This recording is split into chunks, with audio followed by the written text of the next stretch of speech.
excellence. Oh, Ray? I'll take 2 more. I don't know the check because I wasn't happy. It's the athletic department.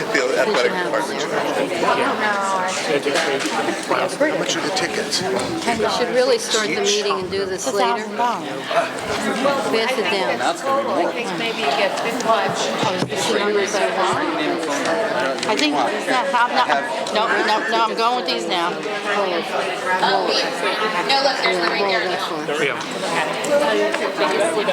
And it seems like this is kind of the way education is going.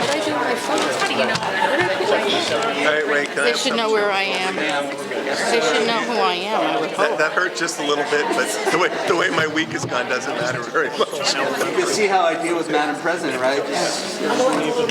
But we have to sit down because We got 2 minutes. we have to start. Where's the flag? Right there. That was good. Good thing my nose was out of the way. Yeah, I just said it to Alex. I said, it's pretty big. I should be able to know. Here. Yeah, I'm not going anywhere. Yes. I know. I'll see you later. Okay. That's good. Thank you.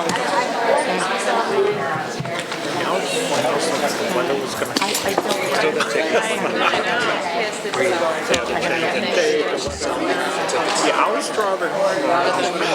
Like, you know how I knew you'd Yeah, and I hit the school and ringing just so if you think I'm right. But yeah, I was in Marvin King. Every time I find it, I think they're going to get and it was like really heavy. So like, more. And then the sun came out.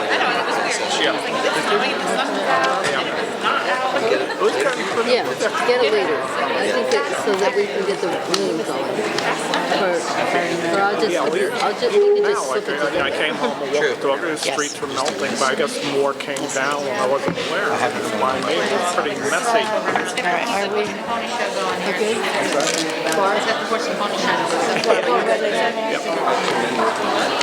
Yeah. I said let's get the horse meeting. I'd like to call the meeting to order, and if you could take a moment of silence, please.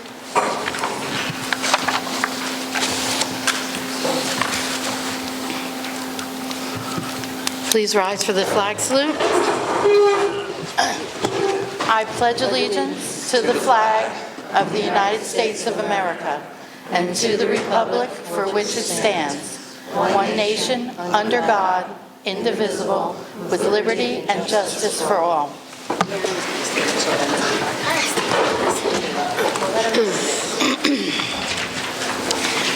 In accordance with the provisions of the Open Public Meeting Act, a public notice of this meeting has been sent to board members, all district schools, the Herald News, the Trends, the Record, the Messenger, West Milford Town Hall, the County Superintendent's Office, the Board Attorney, and Cablevision of Warwick, and posted in the Administration Building.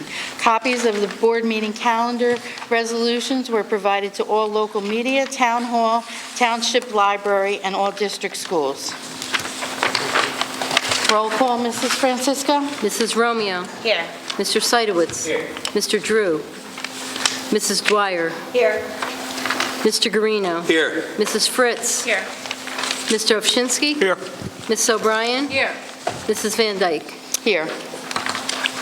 Dr. Animo? All right, good evening, everybody.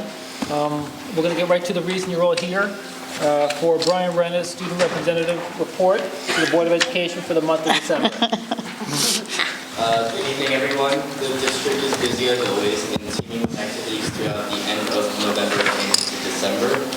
On November 25th, Macmillan students were able to gain insights into different careers that exist through Career Day, where speakers were able to talk to students about their profession.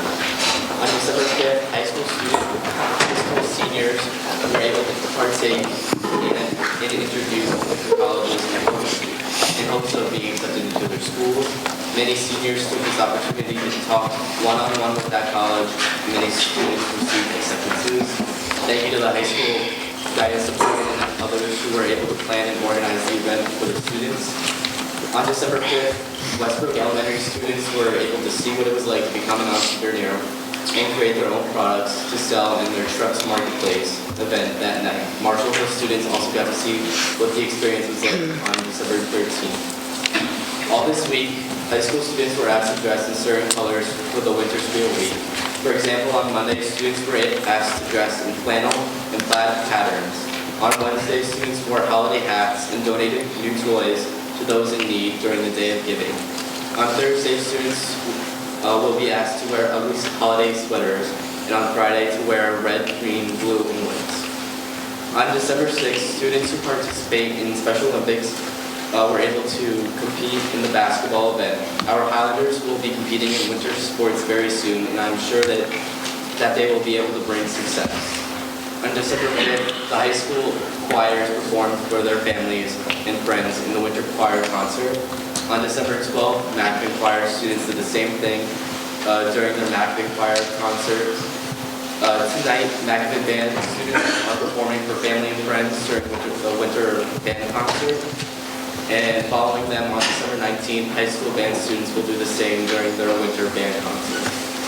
Throughout the week of December the 9th, the high school Interact Club collected non-perishable food items for each homeroom to donate to local food pantries.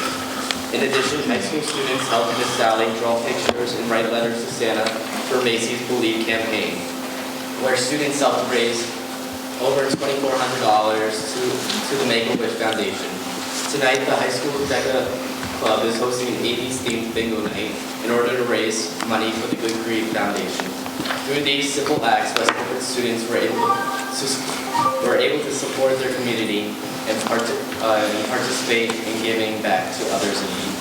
On December 20th, the district will be having an early dismissal following the winter break, which starts December 21st to January 1st. Are there any questions? No? Thank you, and I hope everyone has a great, fun, and safe winter break. Thank you very much. Thank you, Brian, and congratulations on your two most recent college acceptances, Quinnipiac and University of Hartford. Yes, thank you.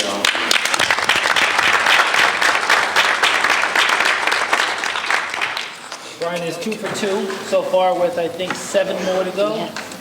Sorry? You're 2 for 2 for colleges, and you have 7 more to go. 7 more to go, yes. Good luck. Big choices. Next up, we had, a few weeks ago, we had our on-site decision day. I think this was I don't know how many years we've been doing this, but our on-site decision day was right after Thanksgiving. We had 194 total acceptances given that day. This is when universities come to the high school library. Our students show up with their transcript, and they are accepted on the spot. So we had 194 acceptances with 33 more on the wait list. We had approximately $500,000 in scholarships offered that day to our students. We saved about $4,000 in application fees, which if you have a high school senior, you know how those application fees sort of add up after a while, so the application fees were waived. So our students and our families saved a lot of money. If you have a high schooler, keep this on your radar for the future, because it's a wonderful day that our guidance department put together. And thank you, obviously, Mr. Stryans is here as well. Also hot off the press, pun intended, we just got this yesterday. The American Scholastic Press Association awarded first place to the Highland Review 2019 magazine. That is our high school literary magazine, and it's entitled Black and Gold. So congratulations to our faculty advisor, Ms. Petrosillo, Ms. West, our English language arts supervisor, and all of our students who participated. So this is a national award, and we were first place. So congratulations again. All right, next up we have our long-awaited Macvin grade configuration report. If the board members would like to sit in the front row so they can get a better view of the screen, get comfortable. It's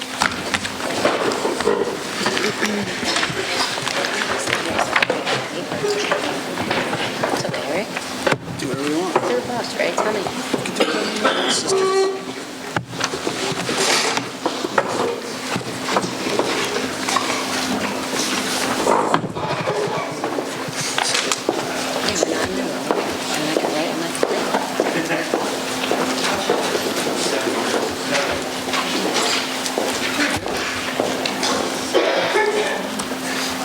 Good evening, everybody, and welcome to our December meeting. We've been talking about this for a while, and now we have our final report. So just a brief history of Mackin grade configuration. This is something that's been discussed for about 30 years, a little over 30 years. There's been a bunch of different advisory committees and redistricting reports and so on and so forth over the last 30-something years. This is the most recent.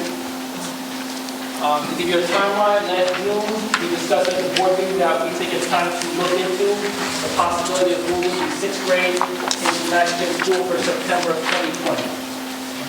In July, last summer, we crafted 6 subcommittees. We opened that up to the entire community. We had Board of Ed members, admins, teachers, parents, community members, people who volunteered to be part of one or more committees. Anybody who was asked to be part of a committee was placed in a committee, so nobody was turned away. We started this, each subcommittee had a chairperson. We met with them starting in August. And then from September to December, these subcommittees met. They discussed 6 different areas that we thought were critical to the success of this potential move. One was academics, one was scheduling, and so on and so forth. Transportation, finance, facilities, and now we have a recommendation to the Board of Ed.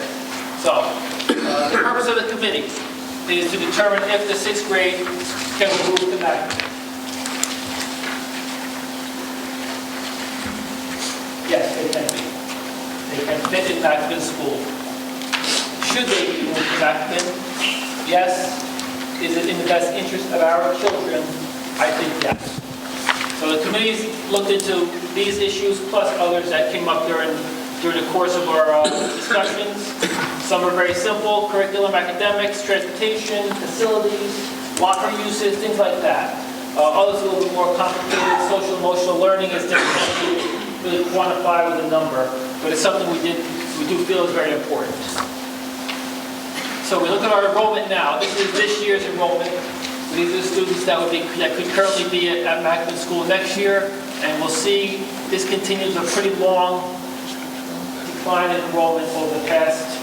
Those of you who went to school here probably graduated with 300, 400 students. At our max, we probably had 400 per grade, and we're about half of that now if you look at some of these lower grades. So there was a point in time when Mackin had 2 grades with 800 students, 400 in each grade. So there was just talk years ago about adding a 6th grade. If you couldn't fit 1,200 students in there, was what you'd have to do to move the 6th grade. So to move the 6th grade in 1990 or whatever year, you'd have to put an addition onto the building, which is not very cost efficient. You had space in the elementary, if you didn't have the Mackin, it would not have made much financial sense to put an addition on a building and then you have extra space. So now our class sizes, our grade sizes are very low. We can add a grade to Mackin and still be less than what we used to do. So we went back here about 20-year trend. This is actual enrollment here, and this is the projected moving forward. And to get these numbers, we just looked at our lower grades and added them and see when they get the Mackin. So as you can see, it's a 815-ish or around there. It could bottom out below 400. That's if we keep the 7-8 configuration. Whereas if you move 6 to 8 in there, you'll see a 1-year jump, which will be next September. You'll be in the 750 range, or more than that, 760, and then you'll start to see a pretty steep decline anyway as the grades get lower. We have about 178, 179 kindergartens now. We don't know what we're going to have next year, but it could continue that trend. We won't know that until later this spring. All right? So academic subcommittee, Mr. Citro has volunteered to serve on every committee. So thank you, Mr. Citro, for all your help. So he's going to tackle next couple slides. So one of the things that we implemented this year at Mackin is we were able to cluster both our 7th and our 8th graders. And essentially what that means is every group of students will have the same English, history, science, and social studies teachers per grade level. So there are 2 clusters in each grade level. That plan would continue for the 6th graders. What that does is it takes our big building and it makes it into a smaller building. So 4 teachers will be responsible for a smaller group of kids. Students most of them take their core classes currently within their cluster. So our 7th graders are clustered into black and gold. Nearly all the black cluster students have the same 4 core teachers, and nearly all the gold cluster students have the same 4 teachers. Like I said earlier, this is the first time we were able to do that in 7th grade and 8th grade. So provides us with a lot of opportunities. Our teachers collaborate with each other on at least a monthly basis. Today we had 3 meetings with our red, white, and gold clusters. Talk about student achievement, talk about student progress, students that we're concerned with, ways that we can help those students. We also use this as a way to kind of plan what we're going to do each marking period so that we don't have 4 major tests on the same day for these students because they're all having the same teachers. We'll try to coordinate projects the same way and other major assignments in each cluster. It allows the teachers, like I said, to get together. They're off the same period every day. So they get to meet if they need to. We need to have a parent come in, or we can get a parent on the phone, or we just need to meet as a group to talk about a particular student. Those teachers are free at the exact same time. Our subject area specialists are our grade level teachers now. So if your child has an English class, that will be taught by one of our certified English teachers, someone who specializes in that subject area, not a generalist like we see in some other grades. We would be able to increase the number of elective classes that we offer, and I'm going to come back in a little while and talk about some of the elective choices that we're looking at for next year. But currently our middle school kids get phys ed every day, they get band, they choose to take band, they get chorus every day. So there's a lot of additional opportunities for our students there. Of course, we have a pretty robust after-school program, intramurals, clubs. We run about 30 to 35 clubs throughout the course of the school year. After school for grades 7 and 8 now, that would obviously be extended for grades 6, 7, and 8. Those students stay after school with us, take the 3:30 late bus home, so there's no need for parents to have to transport. Currently, we're a Title I school, which means that we get some federal funding to do some interesting stuff to help our kids. Mr. Novak and I have been working pretty closely on a new project for this year. And our report card certainly looks a little different than what they are used to in elementary school. So the plan would be if the 6th graders come by us, their entire program would model what we do for our 7th and 8th graders. Their period order, their scheduling, their report card and comments and all on that, their teacher conferences, they would just become an additional grade by us. One of the things that we focused on as part of this is our mathematics placement. 6th graders, should they come to us, would have 2 options. They would either be in pre-algebra or they would be in math 6. Pre-algebra would be in honors or in rich section, and should they continue to follow that pattern, they would take algebra as a 7th grader, and geometry as an 8th grader, and then eventually algebra 2 in 9th grade. Allows them a longer track to get to some of the more advanced placement and honors level courses once they get to high school. Majority of our 6th graders would probably go math 6, pre-algebra, and algebra as an 8th grader, and the other row, math 6, math 7, math 8, and algebra as a 9th grade. Our core classes, English, social studies, and science, there would be no honor sections. They would all be heterogeneously mixed by cluster. And that is one of the pieces that we didn't talk about on the previous slide. Currently, all of our clusters are heterogeneously mixed. We don't have a cluster where we put all the honors classes. They're scattered throughout so that black, gold, red, white, doesn't matter what cluster you're in, you're still eligible for all the honors level and electives that all the other courses, or all the other clusters are allowed. That's it for me now. There you go. Thank you, Mr. Drew. One of the topics that comes along in this discussion is about the status of our curriculum. It's come up in previous meetings, and I think I can say confidently that our curriculum is probably one of the pieces that is in its best shape for this transition. We've done a great job over the years. Our supervisory staff, our administrators, our staff, implementing and staying on top of changes to the New Jersey Student Learning Standards, previously known as the Common Core. As we have adjustments, we update our curriculum. We make sure that we are current with everything that's going on. We recently passed our CUSAC, District CUSAC review with flying colors, so we're in really good shape curriculum-wise in terms of what we are teaching in each grade level. So currently, our 6th grade is meeting the CUSAC requirements and the curriculum requirements. The shift to In the next few slides, we're going to talk about what that shift would look like by content. Mr. Citro referred to cluster meetings. I'm using the term up here, professional learning communities. That's an opportunity for our staff to work together and collaborate. Currently, we have our 6th grade teachers who are housed in the elementary schools unable to collaborate with their 7th and 8th grade peers. And the reason I call them 7th and 8th grade peers, and you're going to see it a few slides later, that the New Jersey Student Learning Standards are typically written in bands that cover grades 6, 7, and 8. The curriculum materials that come with it are purchased in bundles, often that are K-5 and 6, 7, 8. So we have just a very simple example in our math curriculum. We offer K through 5, we have the famous Go Math, and then in grade 6 we have a different program that is the series part 1 of a 3-part series that goes with our 7th and 8th grade materials. So that shift would be a seamless opportunity for our staff to collaborate with the same program. Materials and resources, everything we currently have in place, this is not about new purchase. There might be a few little odds and ends here and there, some math manipulatives or some of the things teachers need in the classroom, but in terms of textbooks and the majority of the resources we need to move this grade to Macabin is already here, already in place. Our review cycle accounts for the grade level, not the school. So our 6th graders are well prepared. Our 6th graders will be well prepared, whether they're in 6th grade or Macabin next year. One of the other questions that comes up time and time again, it's been a big question throughout the process, is what will we have to do to make sure that we have certified staff in order to do this? What type of disruption?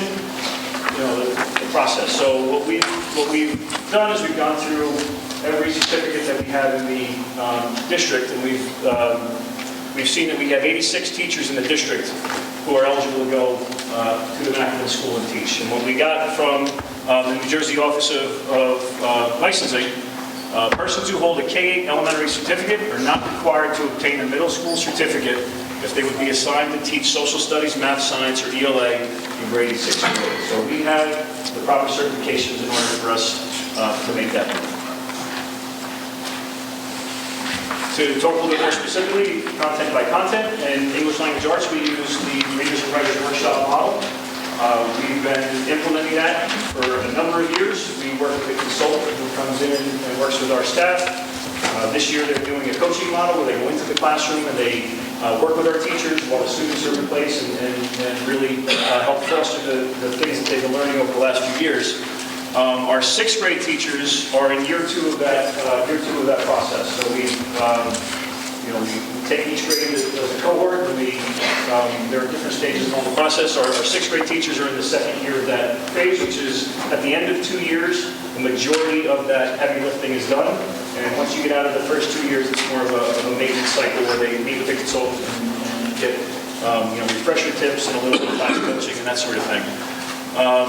The materials that we have in those classrooms, as I mentioned, we have what we need. We have our Readers and Writers Workshop units. We have a number of online resources, classroom level libraries. Those are a number of things that have been purchased by the district over time for every class to have the same sort of environment. It's common to go into a classroom. Our teachers are fantastic with shelling out their own money and filling their bookshelves with whatever they pick up at a used book sale or that sort of thing. So those things that belong to staff members will probably stay with the people who own them. And the materials that support our program are district owned and will go with the cohort if they go to Macabin. So one of the things that comes up is what about the classroom libraries? That is taken care of in our current resources. We're also looking at a new word study program, formerly known as spelling and/or vocabulary. So we're reviewing that at the moment. Our 6th grade teachers are involved in that process, and we could potentially have a recommendation for a new program, whether or not 6th or 7th grade is at Macabin. I referred earlier about our math process. Our 6th graders use Course 1. It's a Course 1, 2, and 3 series that is designed for 6th, 7th, and 8th graders. Coming back to what I said about professional learning communities and Mr. Citro referring to clusters, if we can have our 6th grade teachers, for me personally, this is one of the most exciting parts of it, is that we could have our 6th, 7th, and 8th grade teachers together, and we can have a nice, seamless discussion about what our students need in math going forward. And math has been a tremendous topic at board meetings forever. And I think last year we had a significant rise in the area of math in terms of our scores and our student performance. And I think bringing that 6th grade with their peers who are using the same program and can collaborate and talk will really enhance that.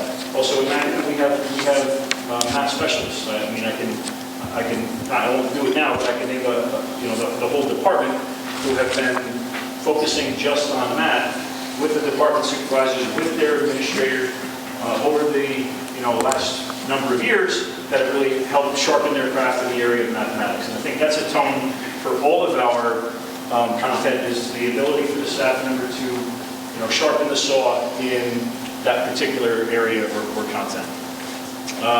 Alex is an online program that has been, I believe, widely successful. I refer to my home life in terms of the things we send home for kids to use, and that's one that I haven't seen tears with. So that's a good sign in my home that Alex has been an online math support tool that has really supported the curriculum.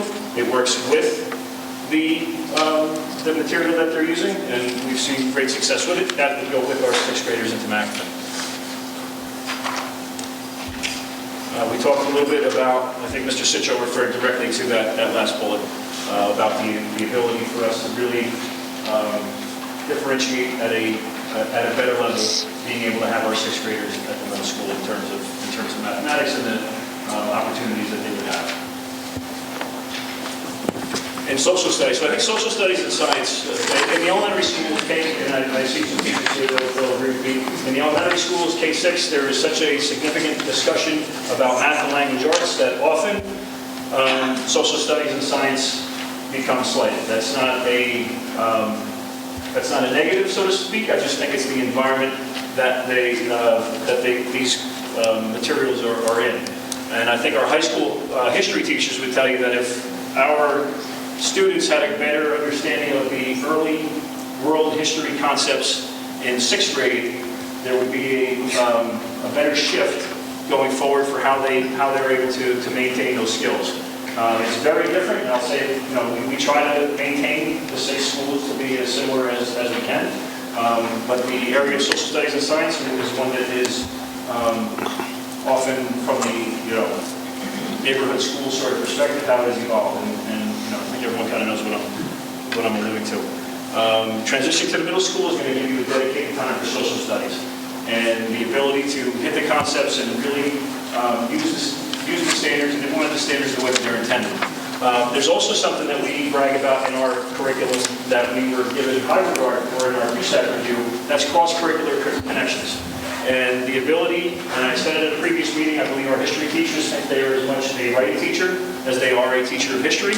And I think that only enhances that opportunity to use the content, to write to nonfiction, to have those deeper thinking skills. We use something called DBQs, document-based questions. If you have a 7th or 8th grader, you see an awful lot of involvement with referring to primary documents and writing opinions and writing reactions to that. That is only going to enhance our 6th grade group. Our 6th grade teachers are doing a great job implementing it. This just gives the 6th grade a more dedicated focus. Science is another one. A dedicated science period every day is something that isn't always afforded in the elementary school. There's a lot of creative schedules. There's often they'll do 3 days science, 2 days social studies, or that type of switch to get the amount of instruction they can get in.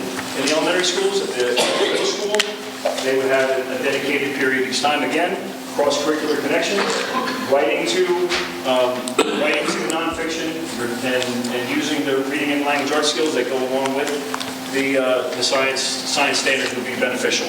And we're still waiting for, I think they're coming out from the state, our science assessment results from last year. The state hasn't released them yet, but the New Jersey, the NJSLS for science is based on a 6 through 8 model. So the students are assessed at the end of grade 5. and then they're assessed again at the end of grade 8. We don't currently have a easy process for those 3 grade levels to collaborate and make sure that we are really addressing the skills that are necessary for a student at the end of grade 8. Again, I believe we do a great job, but we could do better in this environment. Great. Okay, so now on to the special education perspective. MACAPIN, for us, we've been a part of the committees, and for committees that I can be part of, Mrs. Pearsall, our supervisor of special services, joined the committee. We have to say that MACAPIN offers right now the full continuum of services for our students with special needs, giving them the opportunity to be in the least restrictive environment. So for some of you, you may say, well, what does that mean? It means that at MACAPIN, our students have access to a resource center pull-out replacement. They can get pushed into a section of, let's say, science, social studies, math, or ELA, and have a general education teacher that works with a special education teacher. Unfortunately, we cannot have this running at all of the buildings because of staffing, and we're not going to be able to put, let's say, PK, or let's use Marshall Hill. Marshall Hill has 4 5th grade students, potential to be 6th grade students.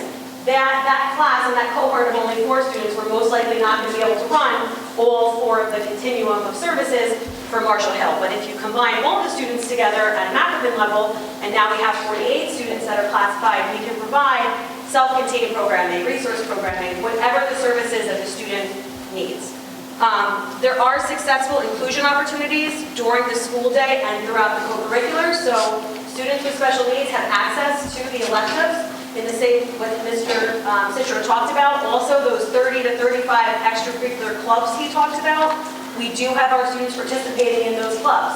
And if we need to, we will staff that with an aide. We have our students participating in activity nights. If we need to support them there, we will. But our students are truly a part of that environment, no different than their non-disabled peers.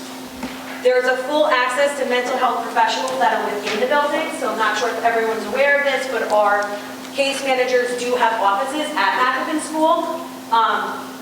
Dr. Ann will look into it a little bit later, but if 6th grade does move up, we do understand the need to increase our mental health professional services there, and we do plan to transfer a social worker to the middle school. When I talk about mental health professionals, they have school counselors, psychologists, social workers. Case managers also are able to take feedback from at the transition planning meetings for the 6th grade. We plan to, if 6th grade does go up, we plan to do the same thing for our 5th grade families as well. So after committee input and case manager feedback, and this includes our CPAC, which is our Special Education Parent Advisory Committee. This is what I'm sure is somewhere in the room. We also did an open forum there, and we talked with parents there to make sure that we were not missing something in the area of special needs. But what we found is that we can meet the unique needs of all of our students there, and from a special ed perspective, we really do not see any negative to the 6th grade moving up. Well, like I said, we will get into the social emotional needs in a little bit, but for now that gives you an update just on the special ed part. No, I just didn't know how to click. There you go. Coming back to talking about specific content areas, in the areas of music, world language, health, and PE, we currently we boast a national champion, state champion band year over year. Our students at the 6th grade level will be able to have that increase their opportunities for band and chorus. The band period every day if they're in the band, and the flexible scheduling that MACAPIN has for chorus, whether it's a full period or be able to take it during their lunch. Also, in our current 6th grade process for Spanish, we have a teacher from MACAPIN who travels to the 6 elementary schools on a 6-day schedule. So 5 days a week, 6 days. So it is an interesting process, especially when our principals are trying to schedule in to block off 1 hour a day where the Spanish teacher could possibly be coming on that particular time. So they are locked into having to block an hour where they really have to put something in there that can be moved. And if you think about what we're doing in elementary schools, nothing can be moved. Everything has value, everything has its importance. Earlier when I was talking about the flexible scheduling we sometimes deal with social studies and science, that's one of the things that ends up getting moved when the Spanish teacher is there on that day. So it is a problematic scenario that we have done a great job managing over the years. This gives us the opportunity for our students to have that dedicated period every day for the half year or full year course, depending on what grade level they're at Mackin. I know it's very exciting for our upper middle school and our high school world language teachers to be able to, get a student base that has been, on the same page in the 6th grade. Health and PE. I mean, we meet the state requirements for PE in our elementary schools, but we can do better. Same thing with health. To have those dedicated periods to be moving and active every day is really just a good increase on an already effective program. Things we do with Project Adventure, our Schools of Character programs. We've been very successful in that regard with PE and health, and I think it only enhances that with that move.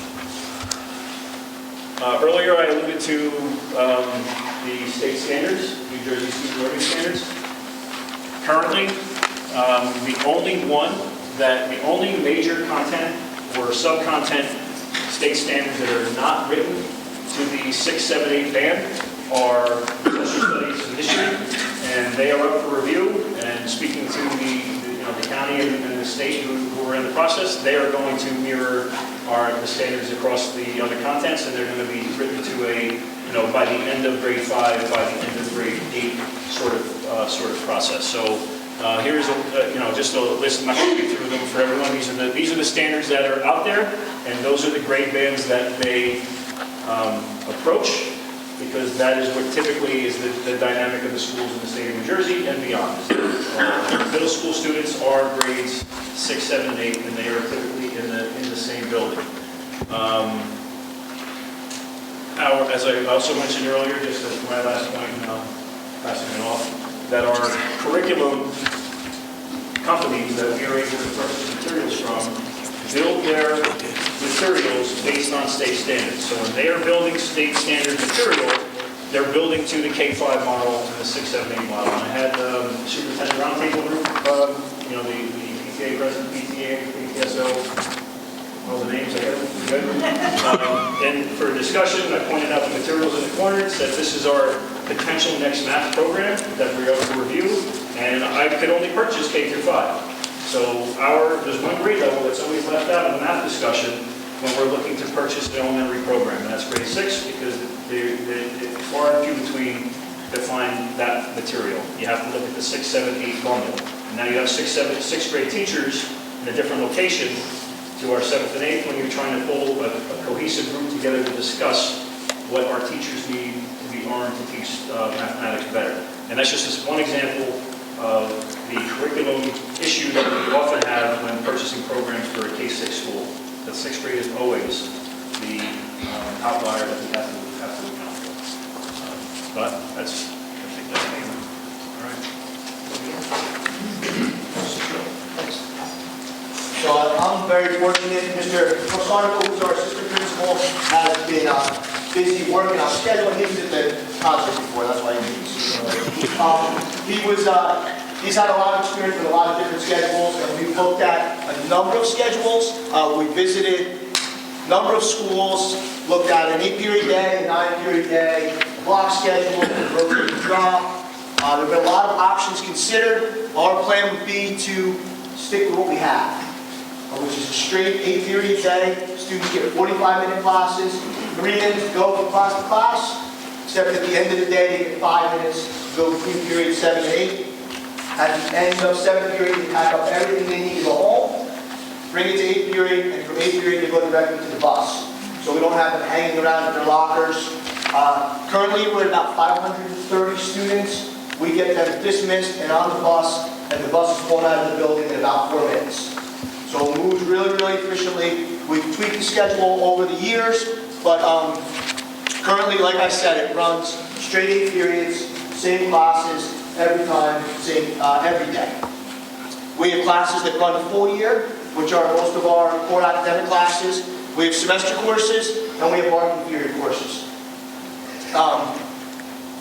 Current students would get 7 classes plus lunch. And the way we work lunch by us is we feed the entire grade at the same time. So if you can imagine 260 8th graders all eating at the same time. What we do is we take half the group and we feed them first, and then the other half of the group goes to our other period lunch class. You see here we call it flex. It's kind of like a study hall period. So half the group will go to class, the other half of the group will go to flex, and then halfway through the period, after about 22 minutes without a bell, they'll switch. And those in lunch will go to their half class, those in their half class will go to lunch.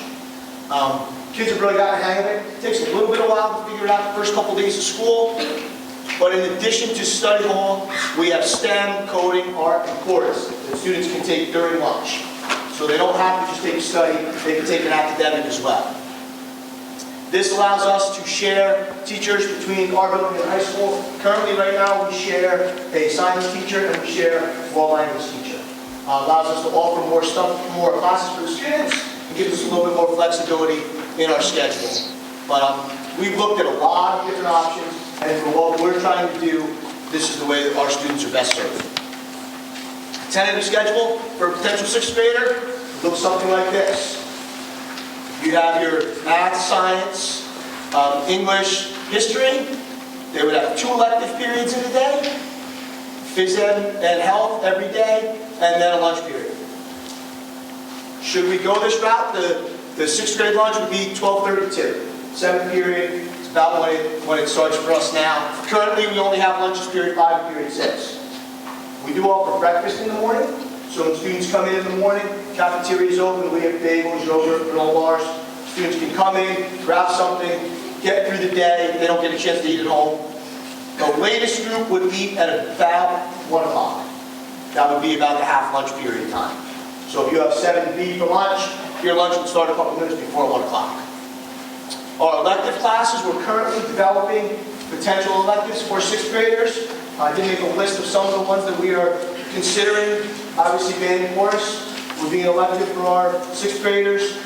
We're looking at a technology class. We do have a fully functioning wood shop that our students use 6 periods a day. We offer a 7th grade class, it's a marketing period right now, and an 8th grade semester course in tech and industrial arts.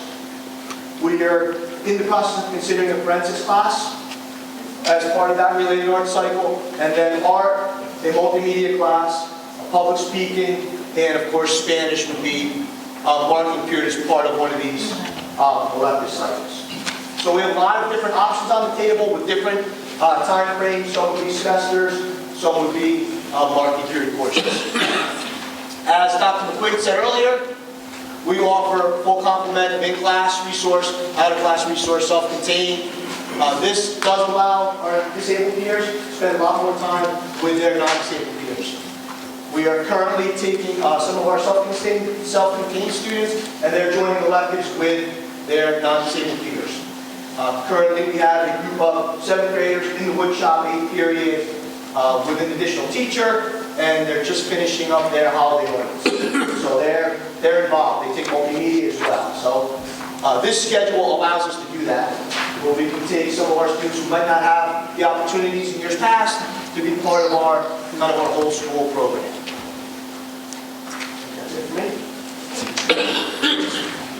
Finishing up here, last couple slides. So our social emotional learning subcommittee, SEL, we also believe there's a lot of benefit to be had moving our 6th graders to Macapin. Macapin has a much smaller grade span than elementary school. If you look at the school, it's K to 6, which is a 7-year grade span. The schools that have preschool, it's really an 8-year grade span from pre-K to 6th grade. So it's 7 or potentially 8 years difference in children. The social emotional needs of a 6th grade students are those of a middle school student.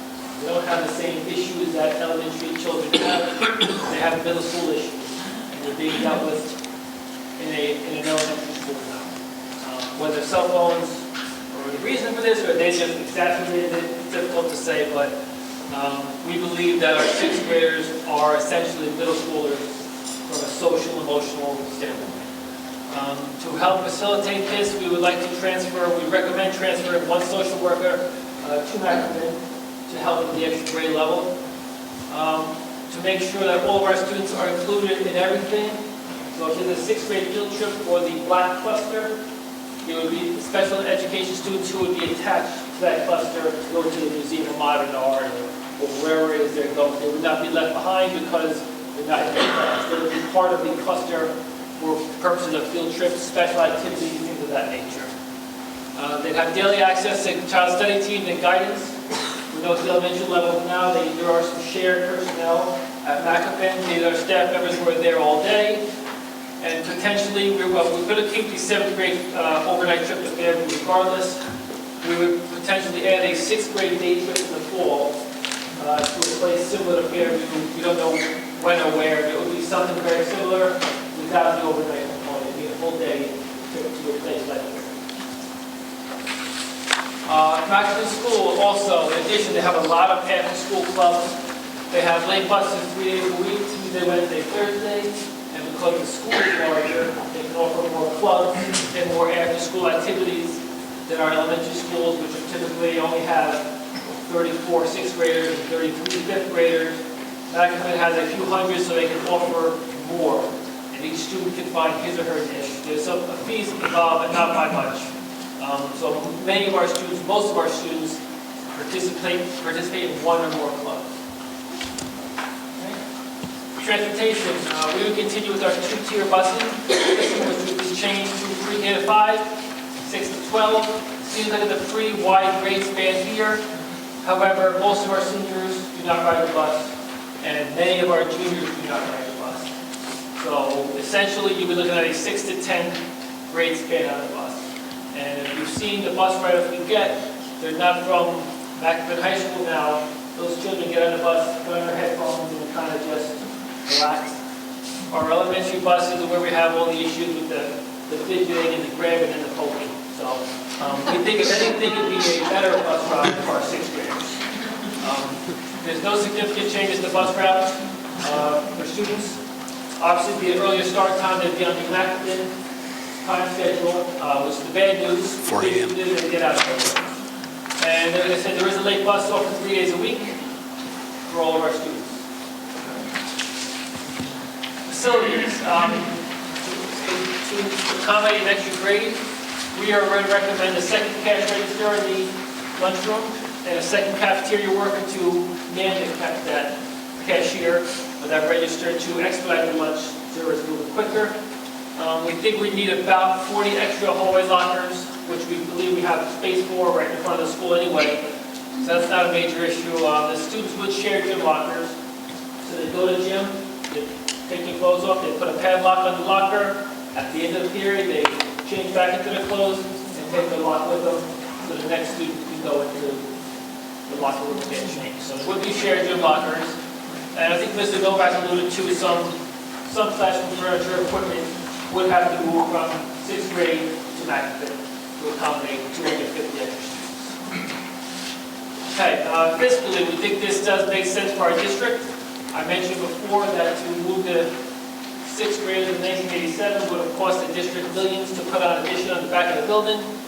I think with economies of scale, you could potentially shave 2 full-time equivalent positions, which is about $150,000. So this day and age, with our state aid being cut dramatically, I think that's a positive.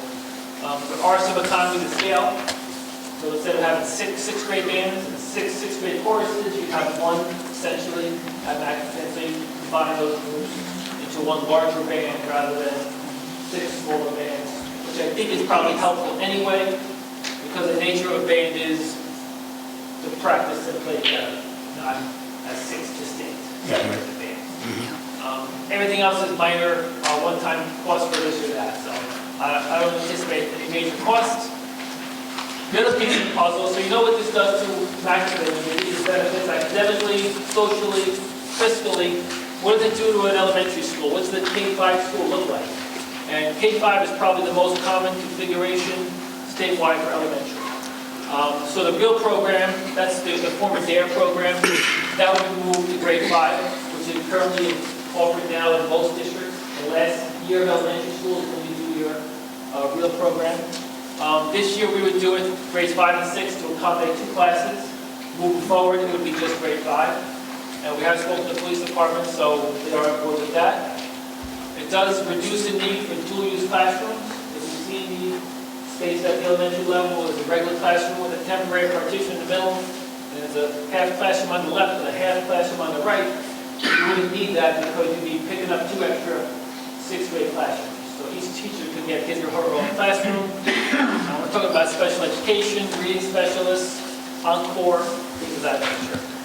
We give you a great opportunity for counseling sessions. We have social workers at the elementary level who they deal with 7th grade now, but I don't think their time is being spent 1/7 along the way. I think there's more focus on the 6th graders just because there's more problems in 6th grade than kindergarten. So if you took the 6th grade out of the elementary schools, our elementary social workers would have much more time to dedicate to the remaining K-5 students. So that they'd have much more opportunities to provide services proactively, really. Again, same for Encore, which is our basic skills program, with 1 fewer grade of service. You keep the same number of Encore teachers, but you reduce the number of students they teach, so they'd be spending more time with each student. All right, and we could potentially cut the lunch periods from 3 to 2 at the elementary level, depending on enrollment for next year. And most importantly, there's no recommendation to close an elementary school. This is sort of a separate issue. This is just about 6th grade and last grade. I don't see any need to close an elementary school, and that's not a recommendation. So next steps, this is what we'll be doing for the next 6 months, 9 months, between now and September 2020, what we need to do to get ready for our incoming class to make time for the 6, 7, 8. Anybody on the board have any questions? Just a matter of clarification for this certification. Being that a middle school certificate is not required, does that mean the subject matter material is not required either, or do they need to be certified in math or ELA? They could be either math certified or K certified. Each. Yeah. So none specifically certified in subject matter. It's not required. Okay, thank you. We do have people who have a K certificate and a middle school math certificate. We have people with a K certificate and a middle school science. So we have people with both. But just K alone, if you take all the middle school certified elementary teachers, there's still 86 teachers who could offer. I had a question similar to Will's, and that was, you have a teacher who's K through 8 elementary certification and not required to have specialty in any specific of the core classes. How does the K to 8 elementary certification teach algebra and geometry? Well, They're not algebra teaching we're not doing geometry in 6th grade. because you're not doing. Right. We're talking about in 6th grade. If it's a 7th Right. grade staff, I thought I saw the pre-algebra in there. Geometry's 8th grade. And geometry was 8th grade. Okay. so, All right. so 6th grade would be, the highest level would be pre-algebra, which is a little bit above what we're doing now. We're doing right now math 6. So the bulk of the teachers would be, that are moving up would be teaching 6th grade. I don't anticipate moving somebody up from that to teach 8th grade. I think that would be too big of a jump. And the other thing I wanted to be sure of, Mr. Citro, is that the kids that are put in clusters, they're not put in clusters according to their test scores. It's just computerized. It's heterogeneously mixed. Okay. And one of the things that we've really been cognizant of is making sure that we have a band in each cluster. Because traditionally, people had always perceived years ago, the band cluster was the alleged smart cluster. Right. Completely done away with that. They're in both sections, so it's completely heterogeneously mixed. Yeah. Okay, thank you. I was in the cluster.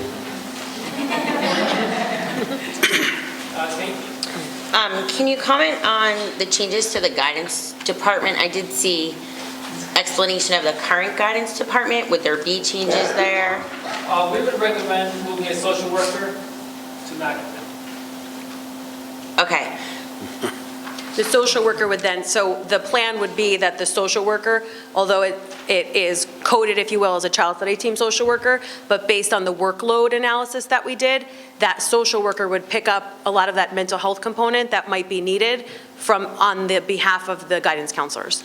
So we anticipate that then by having 1, 2, 3, 4, 5, 6, so 6 mental health providers for grades 6 to 8, we do feel would be enough. And I could get into the specific numbers, but we do feel that that's reasonable. So where are you moving them from? So we would be transferring the elementary social worker from the elementary team. So it would be one of currently we have 3 child study team social workers. It would be one of those 3. So now you would have 2 social workers for 6 elementary schools? So now we would actually have, I actually have 9 child study team members currently. It would be down to 8 child study team members. And then the workload, though, again, like number-wise, so enrollment, if you just roughly look at enrollment for special education, next year's 5th grade going up, special ed-wise, is 48. But then when you go down to like the 4th grade, only 39 students, down to 3rd grade is only 44, and it keeps going down. So if you look at the numbers, we can go down by a staff member and still be able to service everyone. And the elementary social workers, which those are 3 social workers that are shared between schools, their caseloads go down by close to 100 students, depending on what 2 schools they share. So the average right now, like if you take an Ashboro and Westbrook, they'd be going down by 95 students on their caseload, which is pretty significant. Yeah. And then just to kind of give the public the other numbers, Maple Road PK down by 89, Marshall Hill UGL down by roughly 76. Thank you. Go ahead, Kate. I'm sorry, my question was more for not special ed students, not IEPs, like 504 scheduling, grading, so would that, and not mental health, just regular guidance? Guidance work. Would that social worker be helping with those things, or that would just be split with the 2 that are there? That would have to determine that, Cynthia would have to determine which staff member gets assigned to. So there's a chance that the social worker could take some of the general ed kids and help with their academics and things? I mean, this, academics, but I think we could I think we can rework some of these. So let's say that the guidance counselor and Mrs. Johnson and I talked about, like, we would then have to staff together and work together and say, okay, are there certain crisis type situations that are happening that the 2 guidance counselors may be pulled on in the first 2 months of school? Okay, then we're gonna have our psychologist and our child study team, 2 social workers pick up all of that to allow the guidance counselors to do what Mr. Sitcher said, where they pull down students and meet with them within that first month. So we would have to administratively work as a team and come up with like the way to assign it. But we do anticipate that having that many staff members at the middle school will definitely be able to service the students there and still service the elementary, so be able to service the whole district. Thank you. As a disclaimer, I'm just, to the public, I am supportive of this. I just ask questions out of curiosity. Need about 40 extra hallway lockers. In my interpretation of anything project-wise for a school district, think of a number, double it. Do you have an idea of what that number is? Yes. Please. we are getting close now. If you walk into the middle school, there's On the right-hand side. right ahead. Along that wall, there's a cutout. Yeah. That used to be a bank a lot. They pulled it out, and now there's some Where the art rooms. artwork in there. The poster stations, posters in there, still in there. But Mr. Kelly is getting a quote for us to show permanent lockers. Like I said, I was just curious. Because it's a one-time. The one-time ones, they're most likely on state contracts. Barb's over there. They're probably on state contracts, so. She's hiding from you. You get a I pretty believe good deal. Nickerson came in last week. Nickerson Company came in last week. Okay, so that was something else. And I will just piggyback on your locker issue. The issues with the locker in the gym is exactly what they've been doing with the high school Right. and middle school probably for years until our enrollment kind of changed. So They want most they've of always this stuff had a free, lock which and had is- to switch out. So that's not something you do that in the high school. Gym lockers are pretty common shared across the state. Schools want to go for 1,000 gym lockers.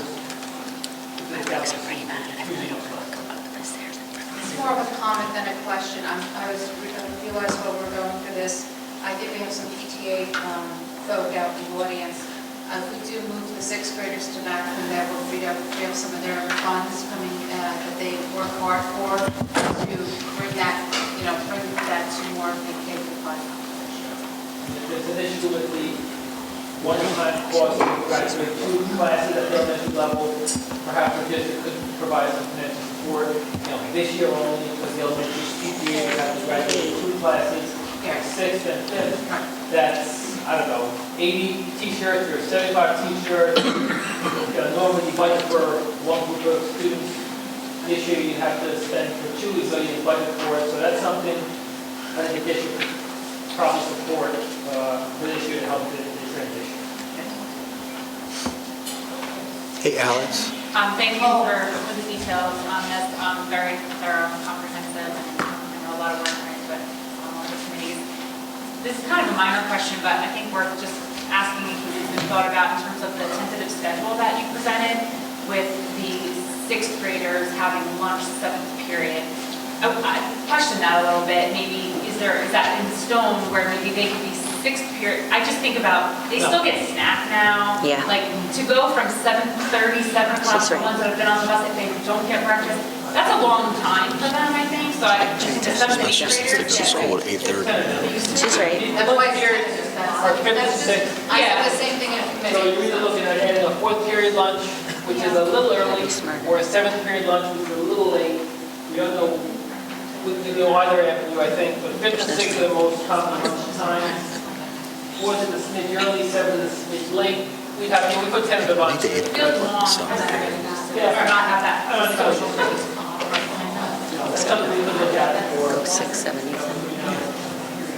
Otherwise, Because the reality is those 8th graders go that late. Just a curiosity question about foreign language. So Spanish in 6th grade, do they teach other foreign languages in 7th grade, right? So would it just be Spanish? Could they have the opportunity to? Yes. Yeah, 6th grade would just have the opportunity for Spanish. Only Spanish. Only Spanish. So that's what we offer now.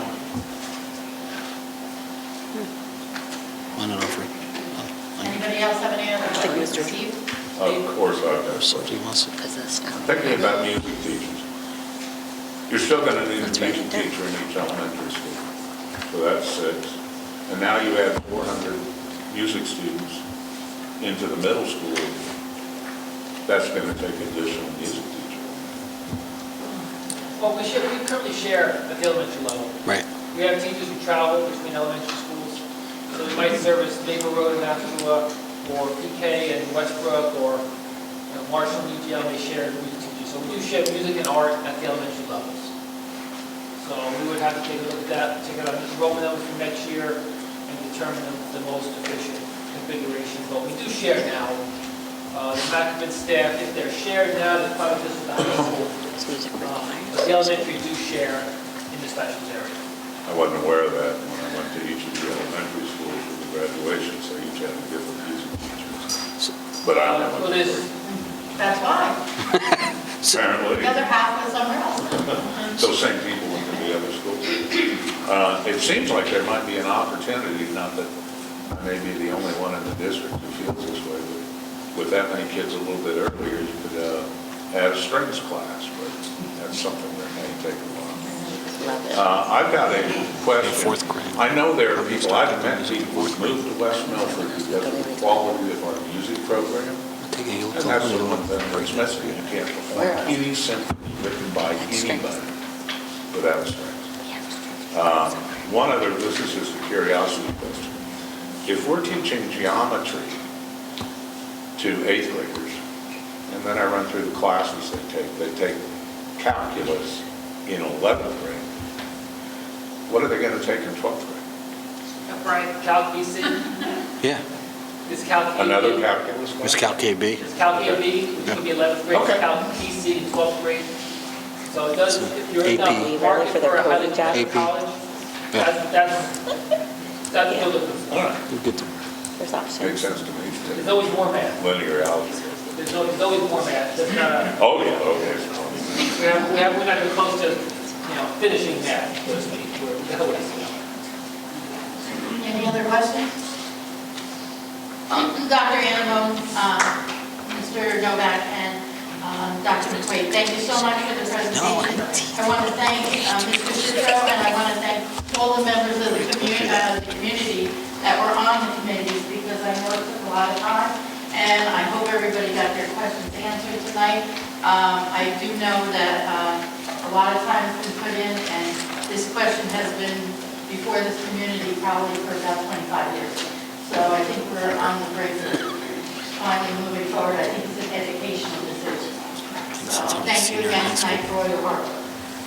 Did you graduate?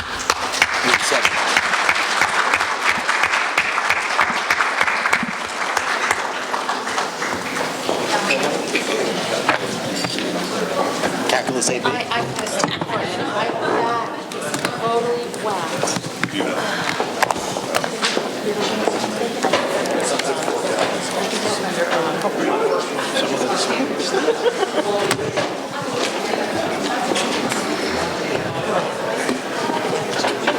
we have time to run to the bathroom? Is there a bathroom down here? In the music room, you know, I have no idea where. if you go through the doors, there's an open doorway on the right. And straight back, and then there's a bathroom in that room. Go through the doors at the end of the hall. Make a left and go straight. Turn left and go straight. From the public now. That's what Andy said. Okay.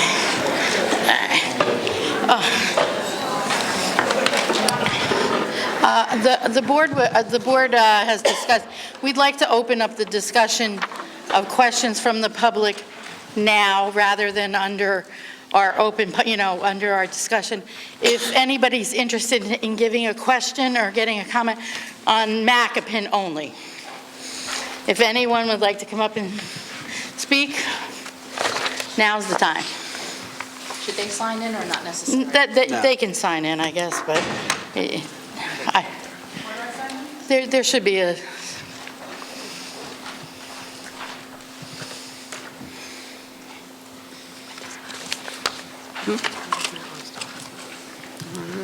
Good evening. Is this on? Yes? Sure. Yeah, I think you're on. There you go. Hi, my name is Monica Church. I'm a parent to a 4th and a 6th grader and the UGL PTA president, but what I'm about to say is solely my own opinion. I was fortunate to be a part of the academic committee this fall to discuss the possible move to Macoupin. It became clear that although the idea was announced in June, there had been plenty of planning prior to this. After being a part of this and listening to Mr. Citro, I feel confident about this move. Our 6th graders will not just be dumped into the middle school, they will have a similar setup to the current students, switching classes, having more options, and clubs available to them. They will be treated as middle schoolers, not elementary students sharing a building with the middle school. To those worrying about it being rushed, I'm not worried because of how much thought has already gone into this. At this point, any issues will only be evident once the move happens. Waiting a year will not change that. To the current 5th grade parents, I'm a little envious of what your child can have next year if this move happens. They will have more options than what could be offered at the elementary level for my current 6th grade daughter. Lucky for me, my daughter has excellent teachers at UGL. I understand change is hard. My kids are 3rd generation students at West Milford. Their grandmother attended Hillcrest, which was a K-8 school, and then West Milford High School, which at the time was where Macoupin is today. Change is inevitable and necessary to grow. So in conclusion, please do what's best for our students and vote yes on moving 6th grade to Macoupin for this September. Thank you. Thank you.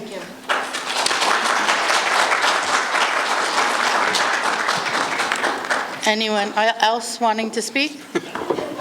Oh, okay. Souvenir. No other? Okay. Okay. Well, thank you, Dr. Annamone, again, and we'll move on to special reports and correspondence. Mrs. Francisco? We have the minutes for the November meetings. Okay, we need a motion. I'd like to make a motion to approve the following Board of Education meeting minutes: November 19, 2019 workshop regular meeting, November 19, 2019 executive session. Second that? All those in favor, oh, I'm sorry, any discussion on the minutes? I'm sorry. I feel like I'm at a disadvantage, I can't see some of you. If not, all those in favor? Aye. Any opposed? I must abstain. Oh, okay, fine. All righty. Okay, President's report. All I want to say, I would like to wish everybody a happy holiday season, Merry Christmas, Happy Hanukkah. I'm sorry, it's so sad that we had that snow, ice. I hope that's not the winter to come for us. And I hope that you all enjoy your holidays and have a good season. Public comment. This portion of the meeting is open to the members of the public for the purpose of addressing resolutions on this agenda only.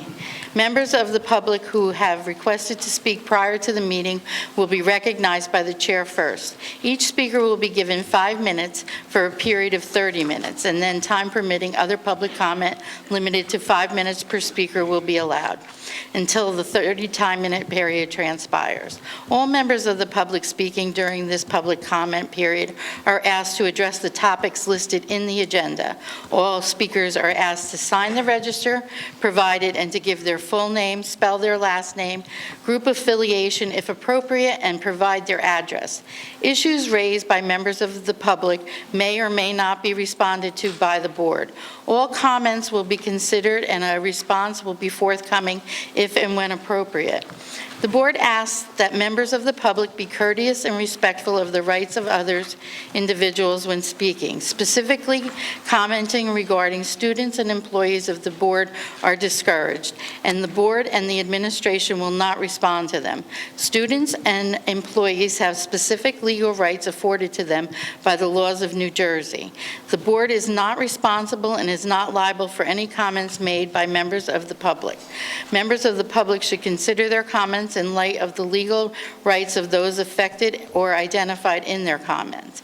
Members of the public are reminded that they are legally responsible and liable for their comments. We have 2 people signed up for public comment tonight. Dr. Ober had a personal commitment. Oh, okay. And Dr. Matlos.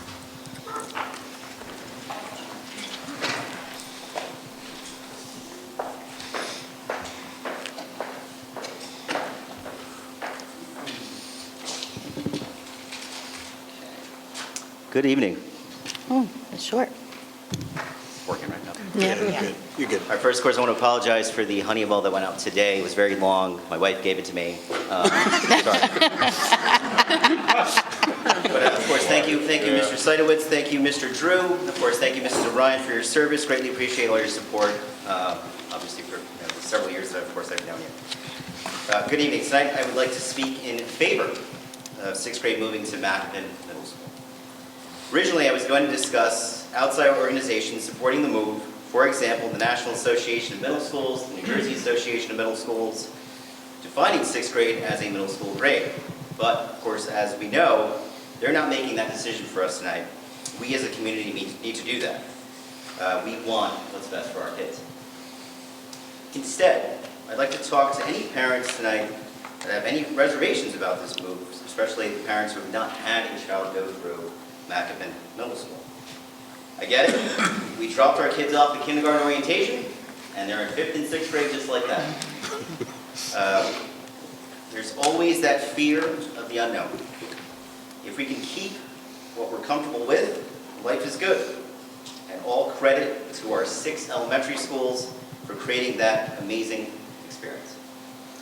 But our kids will continue to grow, and then we have to ask ourselves that big question, is it about us, or is it about our kids? I know what you're thinking. Come on, you're an employee of the district, you're going to say these things.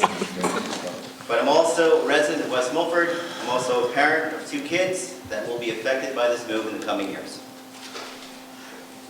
Using both points of view, as an employee and as a parent, our students will have the opportunity to go to a middle school where all credit to Mr. Citro, Mr. Brooks-Arnicle, and that Macapin staff for creating a caring and opportunistic environment. Your child will have the opportunity to join an expanded band, music, art program, join the many clubs that are offered, meet new friends with similar interests, and become part of one of the best character education programs in this district. Academically, the opportunity to have science and STEM at varying levels. History and civics, absolutely. Every electives, physical education every single day. Access to school counselors, different teachers, independence, and finally that opportunity that I keep hearing, creating that root system, those roots in Macklin Middle School, 3 years instead of 2. Really, in conclusion, parents, stakeholders, everybody involved in this process, it's that fear of the unknown that's natural. It's a new school, new students, new teachers. But what's best for our kids are those opportunities that will shape the academic and social lives at Macklin Middle School.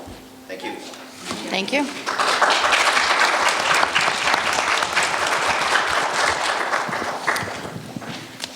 No one else has signed up? No. Would anyone else like to speak under public comment? Seeing none, I'd like to close public comments. All those in favor? Aye. Opposed? Okay. We need a, Just want to make 2 quick edits to the agenda. Couple typos on page 8, Personnel Student Affairs, Resolution number 19. The club there should be, those are winter clubs, not fall.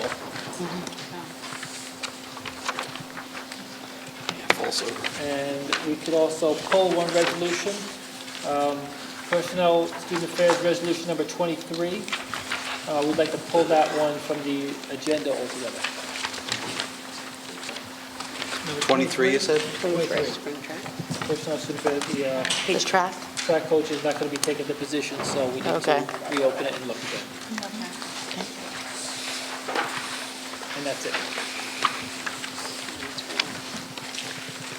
So we need a motion to accept to adopt the agenda as presented.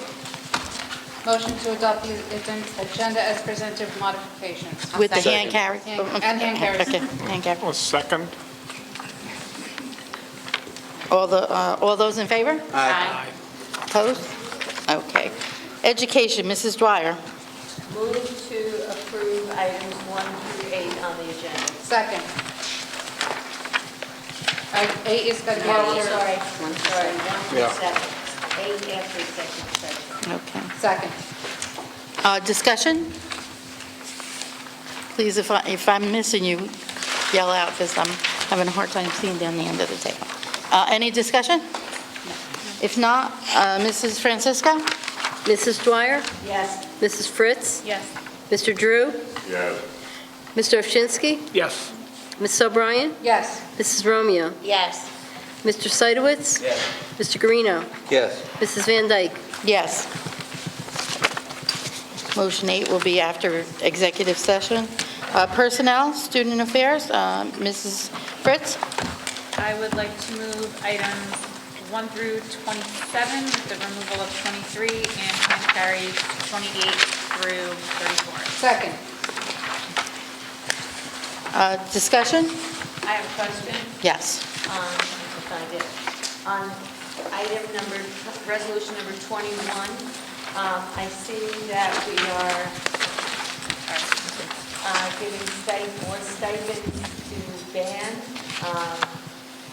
Do we really have the money for this? What? It is budgeted for. It was what? It was budgeted. It was, okay. Okay. Any other discussion? Do you have another question? No, no. Any other discussion? If not, Mrs. Francisco, roll call? Mrs. Fritz? Yes. Mrs. O'Brien? Yes. Mr. Guarino? Yes. Mr. Ovchinsky? Yes. Mrs. Romeo? Yes. Mr. Drew? Yes. Yes, they're all included. Mrs. Dwyer? Yes.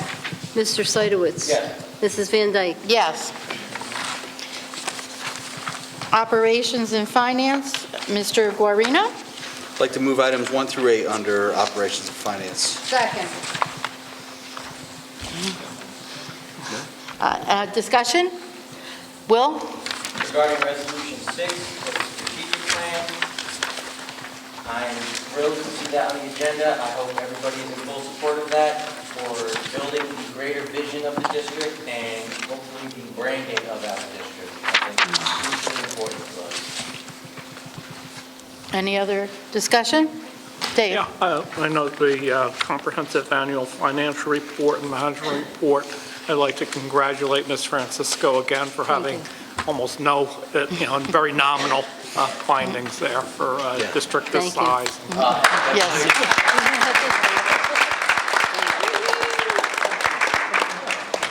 The auditors will be here in January, and they'll do the full report. Do that again. Any other discussion? If not, Mrs. Francisco? Mr. Guarino? Yes. Mrs. O'Brien? Yes. Mr. Ovchinsky? Yes. Mrs. Fritz? Yes. Mr. Drew? Yes. Mrs. Dwyer? Yes. Mrs. Romeo? Yes. Mr. Seidowitz? Yes. Mrs. Van Dyke? Yes. I'd like to move item number 9 under operations and finance. Second. Discussion? If not, Mrs. Francisco? Mrs. Fritz? Yes. Mr. Guarino? Yes. Mr. Drew? Yes. Mrs. Dwyer? Yes. Mrs. O'Brien? Yes. Mr. Ovchinsky? Yes. Mrs. Romeo? Yes. Mr. Seidowitz? Yes. Mrs. Van Dyke? Yes. I'd like to move item number 10 under operations and finance. Second. I'm going to stay quiet for a little while. Just a little while. Discussion? If not, roll call? Mrs. O'Brien? Yes. Mrs. Romeo? Yes. Mr. Guarino? Yes. Mrs. Dwyer? Yes. Mrs. Fritz? Yes. Mr. Ovchinsky? Yes. Mr. Drew? Yes. Mr. Seidowitz? Yes. Mrs. Van Dyke? Yes. I'd like to move item number 11 under operations and finance. Second. I was just waiting to see if I could catch Will.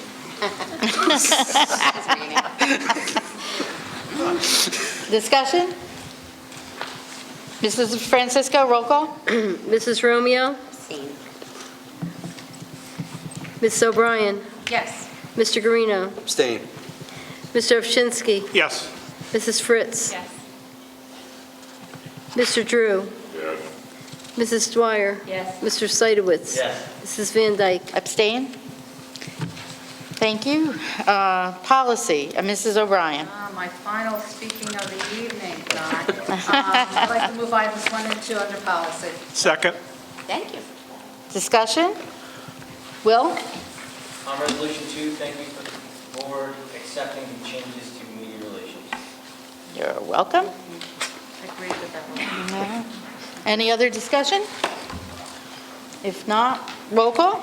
Ms. O'Brien? Yes. Mrs. Dwyer? Yes. Mr. Drew? Yes. Mr. Guarino? Yes. Mr. Ovchinsky? Yes. Mrs. Fritz? Yes. Mrs. Romeo? Yes. Mr. Seidowitz? Yes. Mrs. Van Dyke? Yes. Committee reports. Parks and Recreation, Mr. Guarino. No report. Sorry. Safety has no report. Superintendent roundtable is tomorrow. Next meeting will be tomorrow. Passaic County School Boards, there hasn't been a meeting. It's not until January. New Jersey School Boards, no report. Legislative, Mr. Seidowitz? There's been a bunch of legislation passed by the legislature that will be sitting on the governor's desk, one of which I don't think it affects us because I don't think we fall below adequacy, but it would allow districts below adequacy and scheduled to lose state aid to exceed the state's tax levy cap.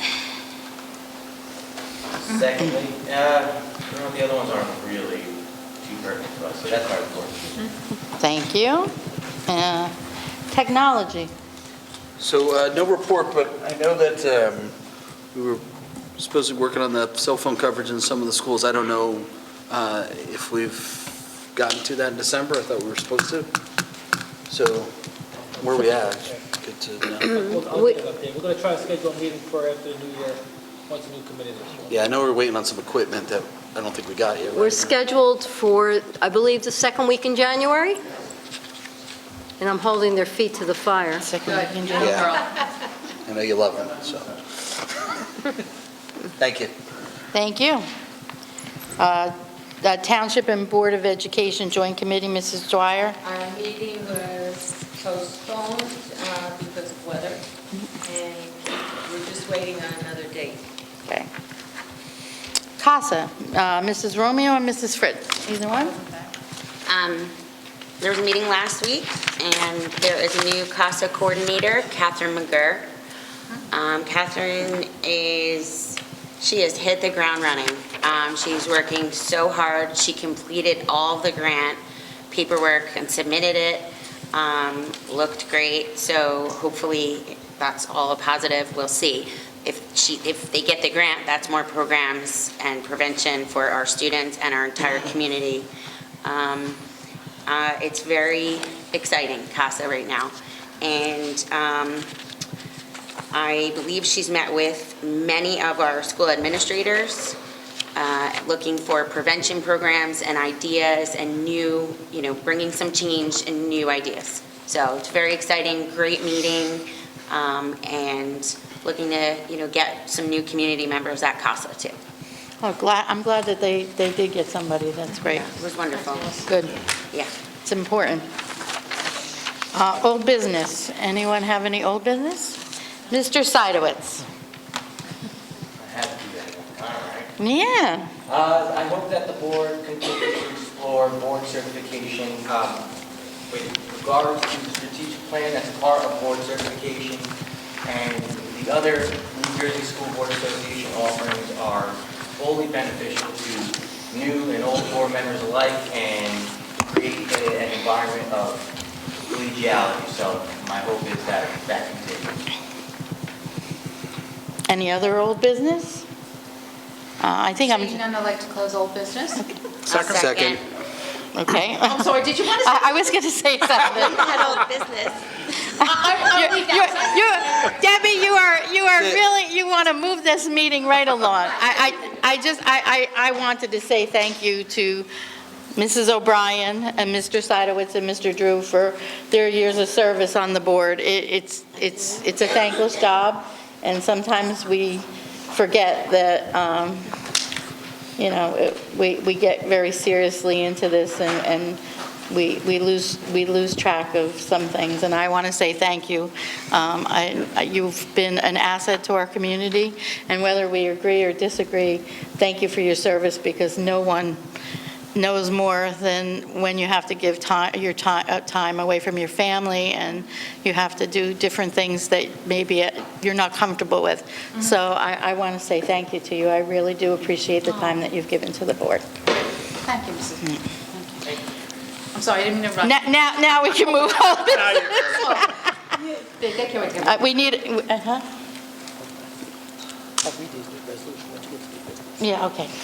We're going to go, we need a motion to close. Oh, I'm going to go. Go ahead, Deb. I'd like to close old business. Second. Thank you, Deb. Yay. All those in favor? Aye.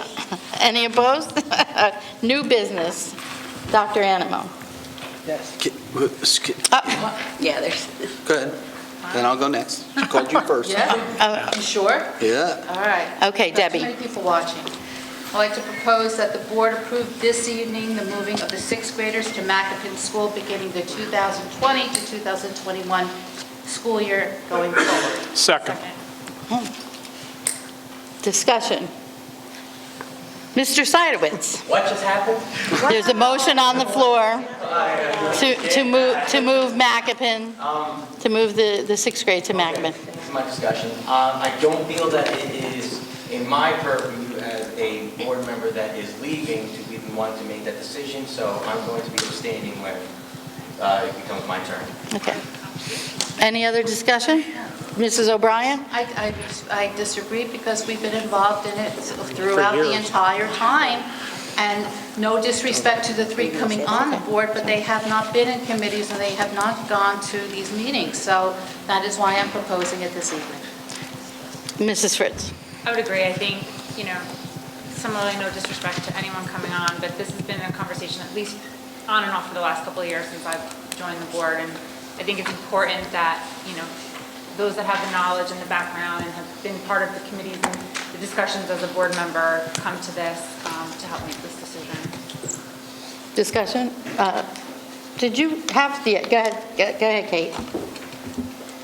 Well, being what all of you just said about communication, I feel really dumbfounded that that would come up, being that that's a really big issue to not be on the agenda, and I don't feel prepared to vote on that. I would like to know coming in what we're voting on, or, it would have been nice to communicate that we were looking to move this tonight. When I read the agenda, I felt like we were doing exactly what we had said to the community, which was voting on it in January. If we were going to vote on it tonight, I would have personally appreciated discussion in committee meetings or a phone call from anyone that was looking to move it tonight, being that this is the absolute first second that I heard that that's possible. Did you have something, Ray? Wait, it was something completely different than this. Oh, wow. Will? This seems more spirited. In this very room, I've been a part of decisions that have made me unpopular and have caused ire. And I learned something from that. When the words is the recommendation of the superintendent to approve, that means something. If it's not printed on paper and doesn't have the recommendation of the superintendent to approve, some things get lost in translation down the line. Those are motions that can eventually be voided, and I can't find myself voting favorably for it because I do think it's the best decision, when in reality it's not printed on paper. There's certain mechanics that happened, and I was not aware of it as a board member. I'm not comfortable with that. Mrs. Fritz. At the last meeting, we talked about possibly doing it in December or January, and I don't think a decision was made. I think it was left to let's see if we got all the committee reports in time, which we did. I think we've gotten all the information we're going to get. I don't anticipate getting any additional information between now and January. I don't know what else we'd be looking for. I think everyone around the table has an opinion at this point. And as far as what you're saying, well, Dr. Anamone presented the report and said, yes, I'm supporting this. He said those top 3 questions about his recommendation is to say yes to this. So I just don't know what other information that we need. I think we've gotten all the details at this point. I don't know what, the sooner we do it, the sooner they can take action on getting things in motion. And delaying another month that could actually hurt. Dave. Yeah, my concern, we spoke about this in the Education Committee meeting, Dr. Anamone and Mr. Novak, they are confident they can do this, in the time. That was my main concern, and I have full confidence in them, so I'm ready to move ahead with this. Terry, you had a... Yeah, ultimately, this is an administrative decision, and I think that we need to trust our administration, we need to support them, and we need to move this program and this resolution forward. Thank you. Mr. Drew? For a lot of reasons, those presented and thoughts of my own about this, I think that this will improve education and academics. So I think it's a good move for the students, even though there's certainly disruption. Nobody likes change, as Dr. Matlos pointed out. I do have a legal question. Can we bind a future board? In this, Bind a future board. That's a good question. What is that? I don't see the question. Well, I think Andy will handle it. Andy's our attorney. Let's let him handle it. That's what we're paying him the big bucks for. when the pressure's on. So the idea of binding a future board, the implementation of this decision won't take place until the new board is seated in January. Can't hear you. I'm sorry, I'll try it in this direction. Sorry. And I should turn on my microphone, but I just won't. That was a smart move that you didn't. That's why. The idea of binding a future board is that the implementation date of this is not going to take place until after the new board is seated. So there's always a question, or there's often a question about whether this board should do something that's going to start during the life of the next board or the other one. And the results are kind of mixed. They're sometimes collective bargaining agreements we ask you to vote on. I don't think in this instance, because you've been talking about it, because the board and the public have been put on notice that it was going to take place, I don't think this is a huge issue, and it can be rectified if it becomes one. We can just approve it again in January if it comes to that, but I don't think there's any impediment to doing it tonight. I hope that was the... No, it's my name, but I'm always saying it. Mrs. Van Dyke, can I make a comment too? Excuse me? Can I make a comment? Yes, please. Point of clarification to everyone. When we noticed the revision of this meeting from Tuesday night to tonight, we included in there that action may be taken on this particular item tonight. So I just want to let everyone know that because everyone did get the meeting notice. I think the Honeywell also did include that. I'm not sure, but I'm pretty positive. Ray, then I'll let you go, Kate. Thanks. So, in listening to what Will was saying, something in writing means something. There's a great presentation that was given today, and Dr. Anamone, in the beginning of that presentation, there were 3 key questions to determine if the 6th grade can be moved. On that presentation, it did say yes. Correct. Determine should the 6th grade be moved to Macapin. I think on that presentation, you also clicked and you said yes. And then the last one was, it is in the best interest of our children. It said yes. So could the presentation be, I don't know, can that become part of this? I mean, that's in writing. It's what Dr. Anamone recommended. I'll post it on the website anyway. Tomorrow. It can become part of this record, right? They can see it on our website, for sure. Is it allowed, Barbara? Can that? Be part of the resolution, part of the motion, you mean? Yeah, I mean, it should be part of. Well, I believe the resolution can be worded that Dr. Anamone is recommending. I'm trying to listen to what Will said, and like the superintendent's word means something. There it is. It's in writing. It does say yes. Per the recommendation. Yeah, we can do that. So could I rephrase this then? Yes. I would like to amend it and say, and help me out, Andy, because Do we God need a knows vote I need on it. that? I would like to propose that the board approve this evening the moving of the 6th graders to Macapin School beginning with the 2020-2021 school year by the recommendation of Dr. Anamone, our superintendent of schools. Second. There you go. Okay, now we have to vote On the amendment. on the amendment. Not on the motion, but on the The amendment. amendment. Okay, well, Voting on it tonight. No, you didn't. no, we didn't vote on You're on it the first. fir- We were still in discussion. Still discussing. So we still have, You can still amend that motion. And you might actually, since you're Yeah. adding it upon So the you take it recommendation off of the superintendent, you don't have to take it off the table. Oh, You can okay. while the discussion is taking place. You can add to it Yeah, I consistent think with the we're putting the recommendations set forth in the handout. Dave did second that. Okay, so now, I'm not writing this. Am I supposed to be writing this down? It's your, unless you want me to write it and send it over here, so I know what you're starting Yeah. with. we need it written down because Oh, okay. we're going to have to read it. It's going to have to be read when we're finished. And Barbara's going to have to put it in. And Barbara has to put it as part of the record. So am I taking a vote? Now you've I'm got- confused. Wait, so you need to, let Okay, Debbie I'm gonna finish read it writing again. and then reread the amendment. Okay, yes, okay. So that you I can didn't vote want on to the vote on it amendment. tonight. Can I discuss now? Can I do discussion motion? You need a motion and a... Okay. Can I read this again? Yes, Yes. because it's been Okay, I'm amended just twice. reading this again. I would like to propose that the board approve this evening the moving of the 6th graders to Macapin School beginning the 2020 to 2021 school year. Recommended, no. it- As per recommended. as- Per the recommendation. As recommended. I did not know it was going to be secondary.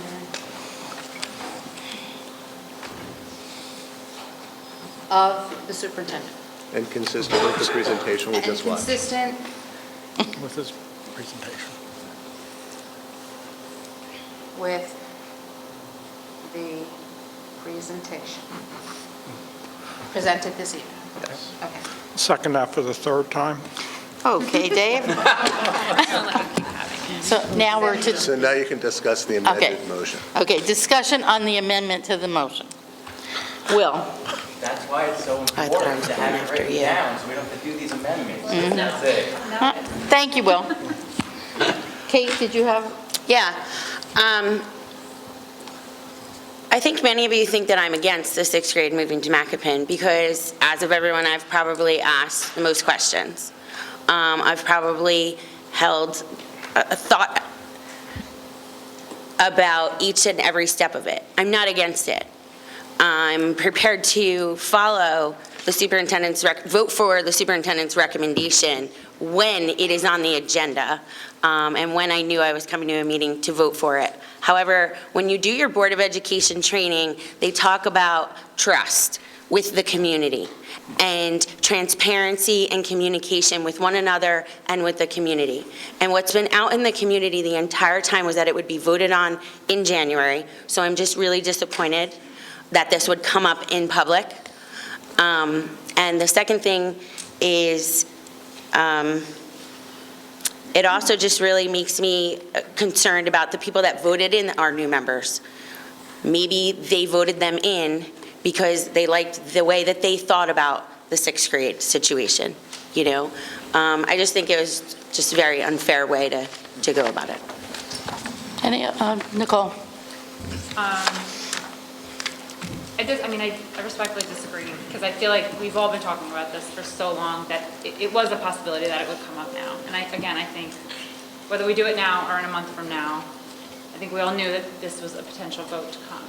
I think what we have to keep in mind is that we, personally, I get it. I get that there are concerns, and to Dr. Matlos's, comments earlier, that change is hard and it's scary. I have a sixth grader and I have an eighth grader, and I wish both of them could have been in Macoupin for a number of reasons. Socially, the opportunities, academically, to have gym every day and burn off extra energy, a million reasons. But I also understand that not every child fits that mold and that there's concern about, kids that are, individual situations. And I think what we heard tonight was a pretty impressive report on how they're going to handle that. And I challenge the administrators to take those into account and be very transparent about the communication of all of this going forward. And you know what, it's going to be a little bumpy, and I think we all have to understand that.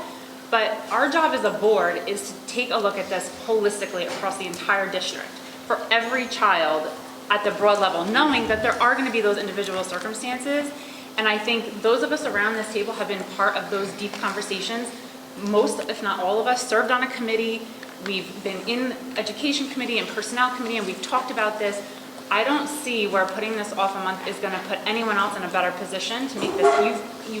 We've all been educated enough at this point to make this. This isn't like a surprise. This didn't come up with no background. So I really encourage everyone to support this at this point. Ray?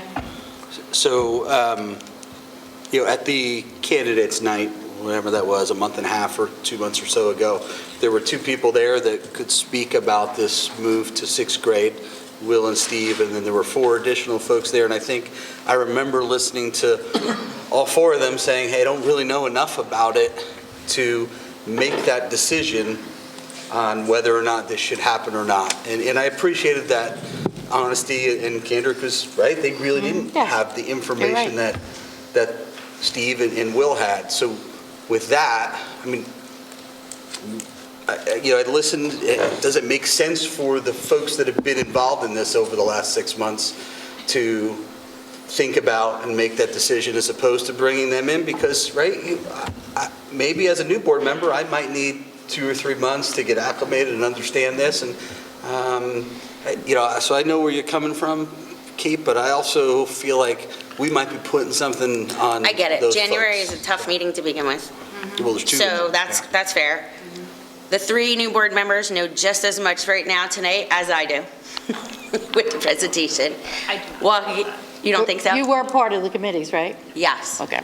They don't. Because It's fine. We could just vote. It's totally fine. I just wish someone had called me like the hours before coming in that this was going to come up.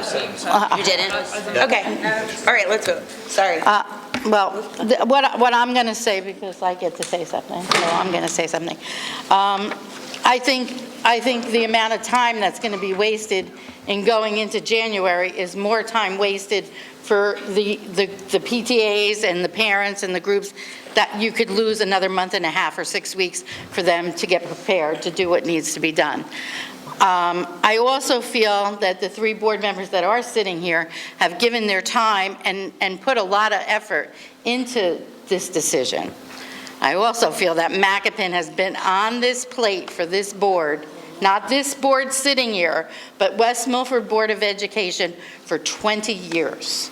And this is a chance for us to move our district forward. I do not want to slight the new board members in any way by moving that vote forward, but I also feel that you're also disenfranchising the 3 members who sat through all the meetings by not giving them a chance to vote on it. I may be wrong, but I feel that the community as a whole had a chance to come out tonight. And what I see here is a lot of positive. I don't see a negative, and I don't see people saying, you know, I don't think we're on a fence. Like, I don't think people are sitting on a fence here. I think that the community is ready for this, and we just have to make that decision. Whether the new board makes it or this board makes it, we have to move forward. The outcome, depending on the vote, which we'll see, that may not change either way, because we're talking about 3 new members, and we need a majority of 5 to pass this, correct? Yeah. Yes. Okay, so it may not change, you know, even if we did move it to January, it more than likely would be the same vote. So I myself am ready to go forward. I think we may disagree, we have to agree to disagree on where we are on that process. Is there any other discussion? Yeah. I think there was a fair amount of notice to the community, and we do have a good turnout here tonight. People had the opportunity to speak, including our new folk coming on the board. Haven't heard any negatives. I feel that, you know, the community has had a fair chance, and you know, I'm getting a sense they're approving it because I have not heard any negative comments on it. So. If not, we'll close discussion. I sent a letter because I'm not going to do public speaking, but what is the rush on doing it for this next school year? There isn't a rush. We just feel that, I think that we shouldn't be going back and forth like this. That's why there was public comment too, I'm sorry. And I sent it to everyone on board. And as our public comment says, we may or may not respond to some of those type of things. I'm not going to go back and forth with the audience. But by voting on it tonight, it does take away the chance for public comment in There January. was public comment. I understand, but they still would have one more Okay. chance. So if we have a hand I need raised a motion to move the question, I think. Isn't there a motion on it? We have a motion open currently. Yeah. Okay. Roll call is what we need for this? No, you already voted on the amendment. Yeah, Now you yeah. have, I would reread the motion and get a second on the motion. Right. If it's on the floor, you could ask for public. I would like to propose that the board approve this evening the moving of the 6th graders to Macapan School beginning the 2020-2021 school year by the recommendation of the superintendent and consistent with the presentation this evening. I'll second that. Okay. Now we're voting on the motion now. Ray? I can't, so, I would just like to say, because we're doing this, it's a whole new motion, I wouldn't mind, like, I don't know if I can do this, could I make a motion to open the mic for additional public comments? I second. How can you do that in the middle of a motion? Why not? This is a brand-new motion that nobody knew about. Actually, I would do it for, it's not really common, but I think that there's a difference here from the board's perspective and from the public's. It's not my place to recognize Mr. Drew. Point of parliamentary order. Yes.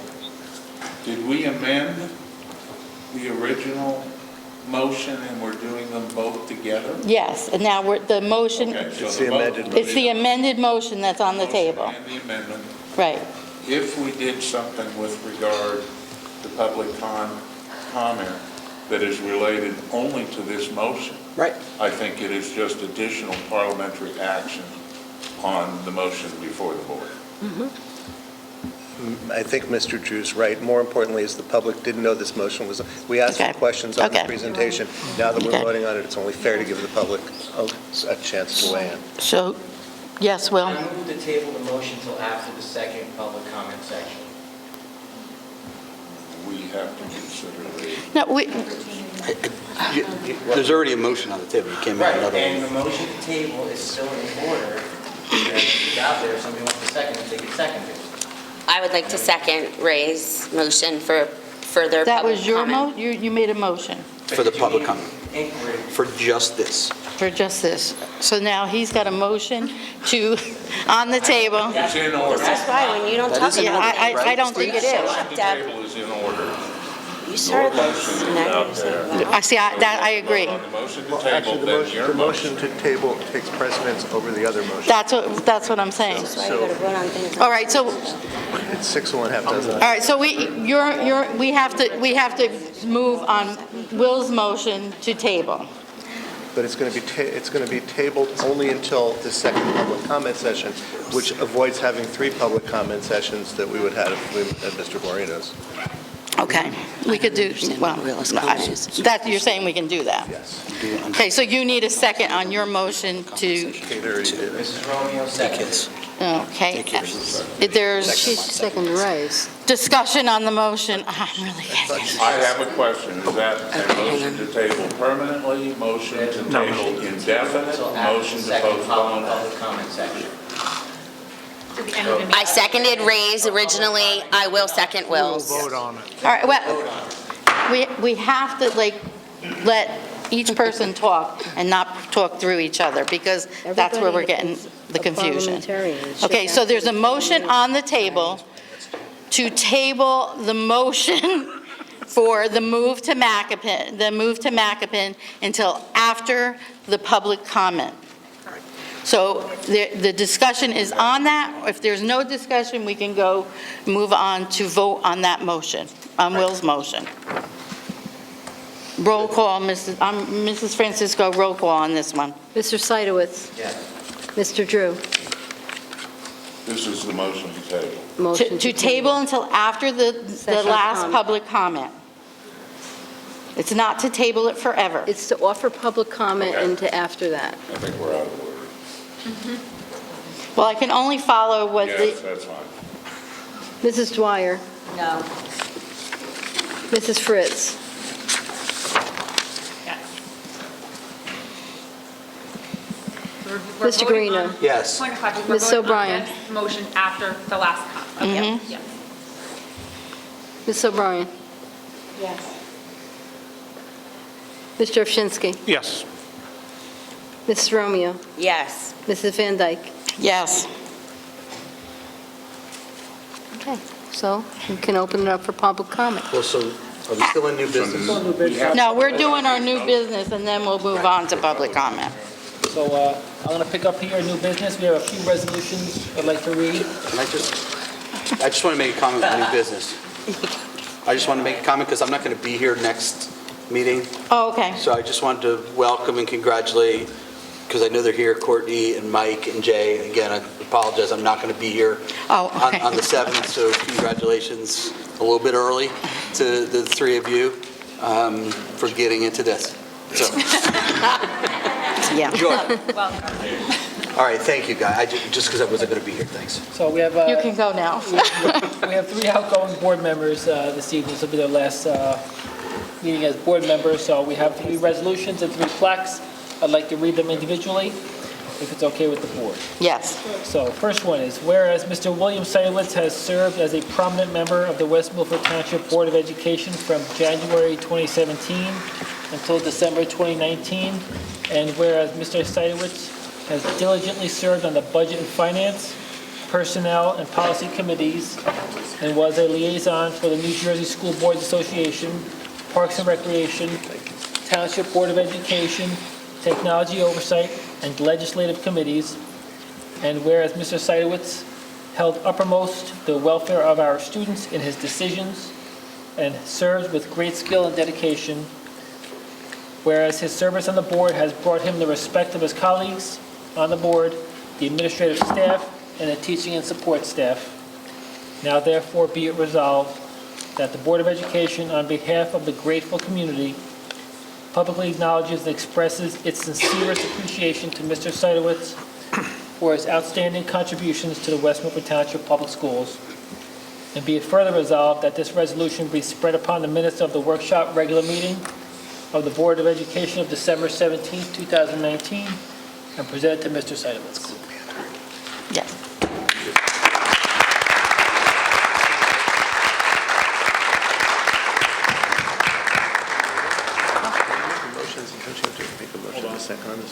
Hold on. His stares are like awkward.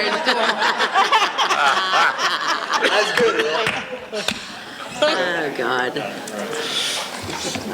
We needed a motion on that. We have to move that. We didn't. Yeah, we did. Yes, we didn't move it. We need a motion.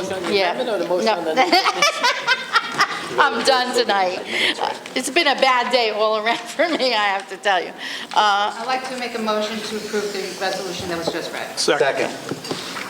All those in favor? Aye. No, Okay, discussion, yes. I was trying to skip it, but okay, go ahead now. Good evening, everyone. Thank you for this opportunity to address you. On June 23rd, 2015, as a member of the public, I first spoke at a board meeting, butterflies in my stomach, and trying to impart my opinion on how to make the district better. To me, this started my journey to this moment tonight, and my reputation with me always having something to say.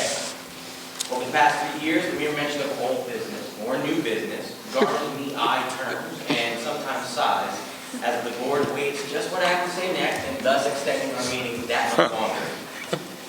I'll make this short and sweet with the good, the bad, and the ugly. And I like bad news first, so I'm going to take a step further with the ugly. The ugly.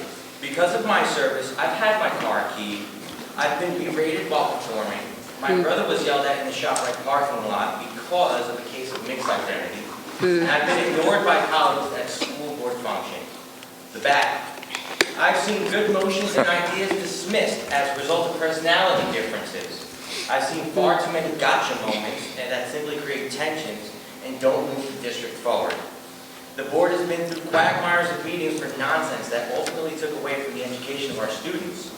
And we've seen a huge percentage of state aid cuts that will further hammer-ons. The good. The board has ended the revolving door of superintendents. We finally have full attendance at graduations. We've seen great programs that are flourishing, being added, reinvented, and we've embarked on correcting huge and long-standing infrastructure needs. Math scores are improving, and West Milford is still a great place to grow up as a kid. Thank you to the public. I received so much support and outreach from people who I never knew until they expressed their strong support during my re-election campaign. They paid attention to the things I did and said. It was powerful. It was because of this support that I even had this opportunity. I'd like to thank the New Jersey School Board Association and the Passaic County School Board Association for all the hard work that they put into keeping boards informed and for the opportunities of training that they provide us. Thank you to my colleagues. Through you, I've learned the greater importance of compromise and building consensus to move great ideas forward. Despite our differences, I truly respect all of you and your commitment to making this district great. Thank you to all the personnel of our district. From the first light that goes on in a building to the last light to go out, this school district is a hive that's buzzing with thoughts, dreams, growth. It's an incredible joy to watch. Lastly, and most importantly, thank you to our students.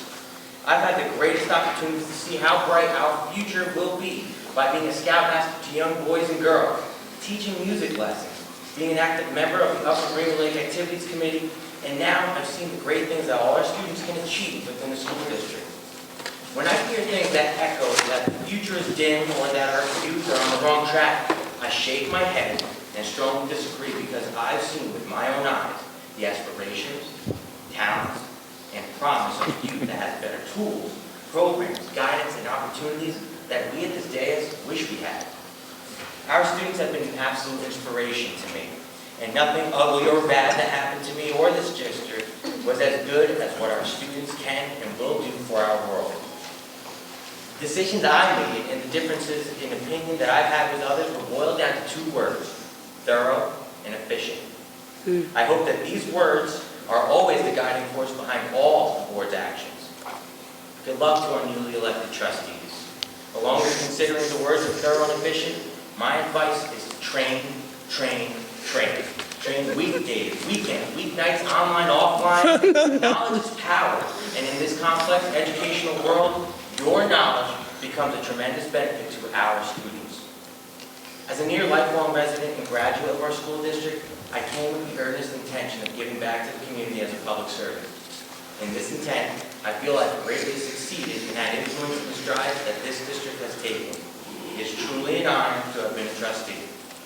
I believe that West Milford's true potential hasn't been fully tapped yet, and you all know me well enough to know that I could go on much further about many more issues, but I wanted to keep it brief because I figured you all wanted to go home. With this final speech of my term, please enjoy the quieter moments of old business and new business. I will note that every time I raised my hand, I always took into account one ultimate consideration. Will it benefit our students? To this effect, I did everything that I felt would benefit our students to provide them with a thorough and efficient education. Again, thank you for this opportunity. It's been incredible. God bless you all, and good night.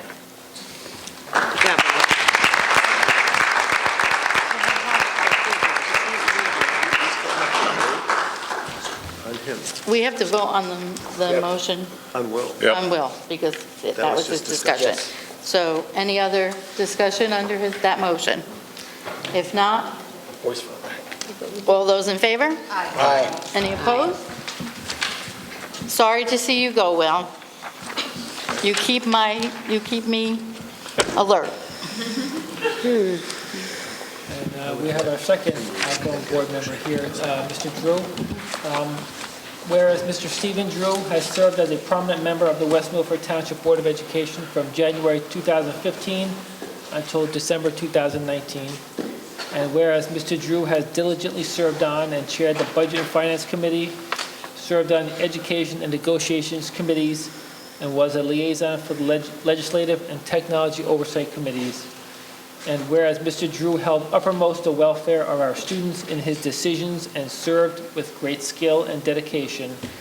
And whereas his service on the board has brought him the respect of his colleagues on the board, the administrative staff, and the teaching and support staff.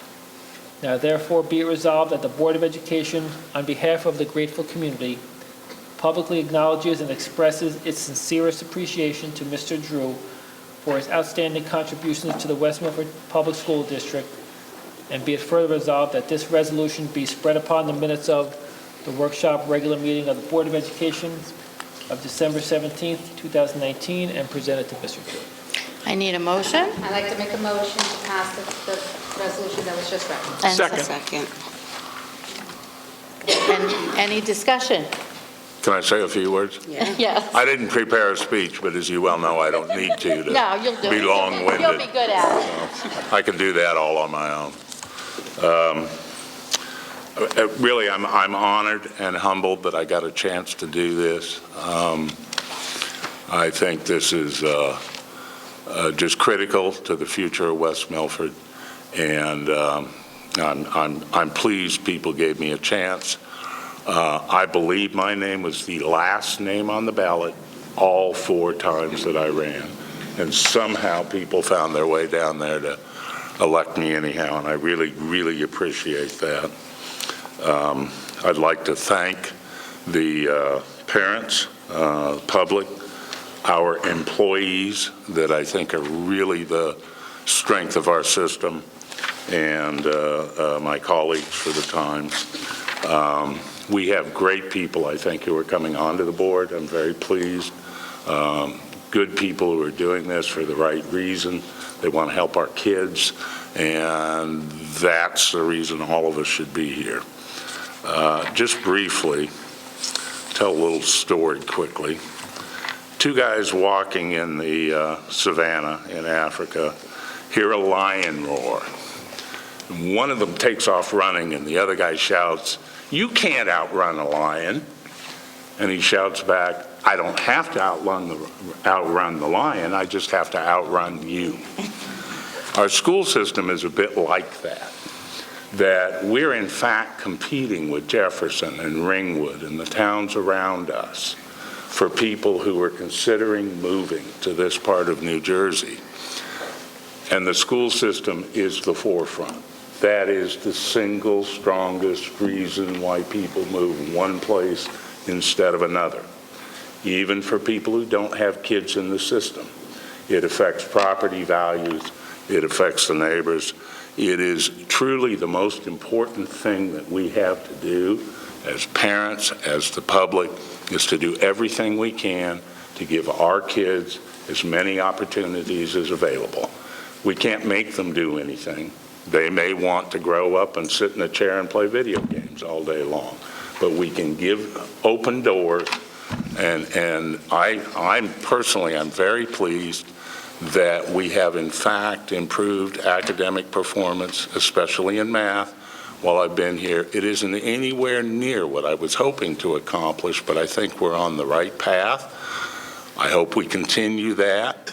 And really, that is our employees. Thank you for doing that, and thank you for the opportunity that I had. Any other discussion?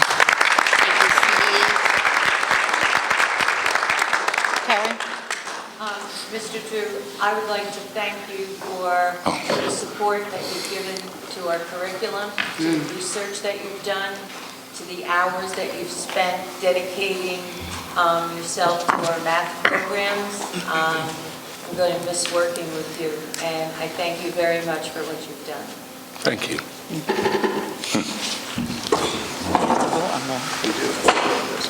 More class, that's the reason to do this. We're completely lost. Not really. Yeah, turn around. Want your good side, Steve.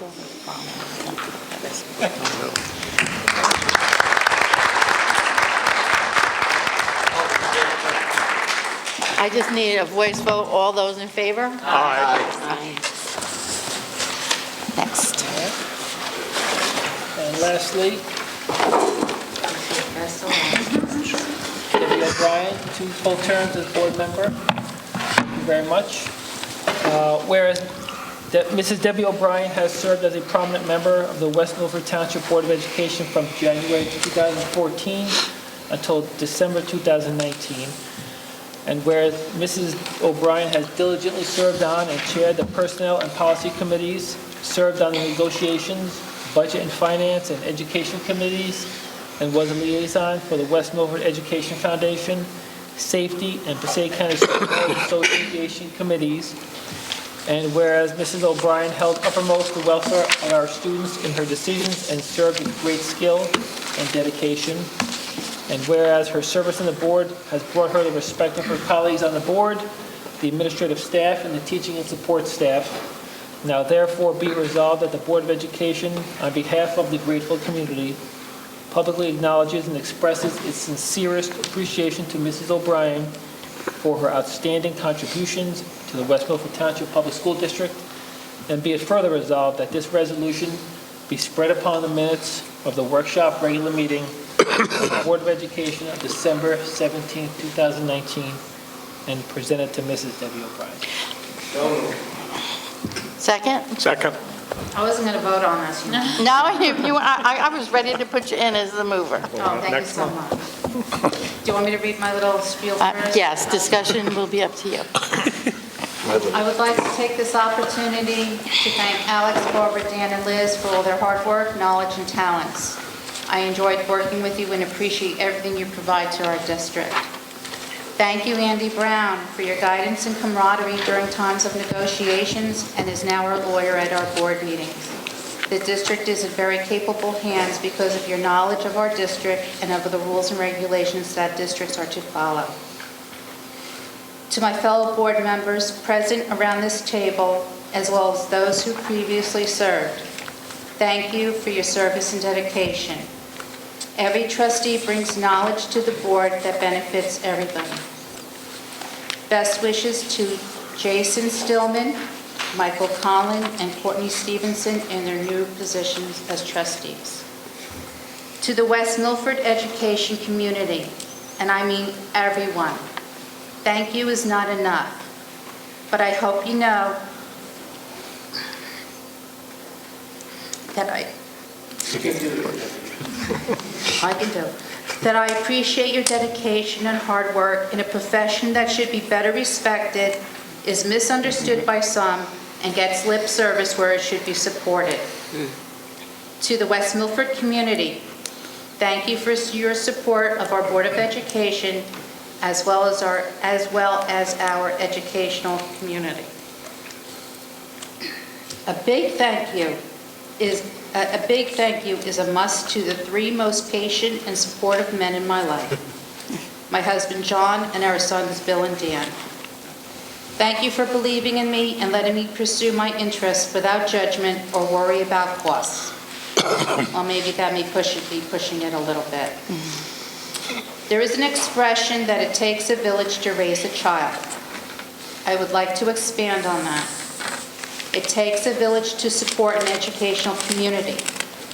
If we all take the time to help raise, to care and assist our educational community, which is our children, our teachers, our staff, and our administration, as well as our facilities and programs, everyone benefits. Thank you.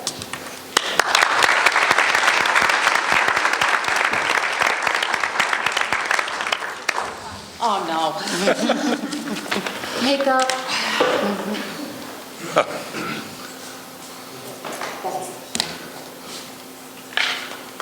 Turn it around. Do that one again, then. That's your Twitter.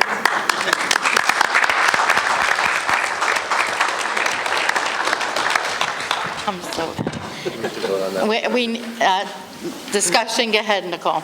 We're going to wait until after Debbie, but I just want to wish Steve and Will and Deb the best of luck.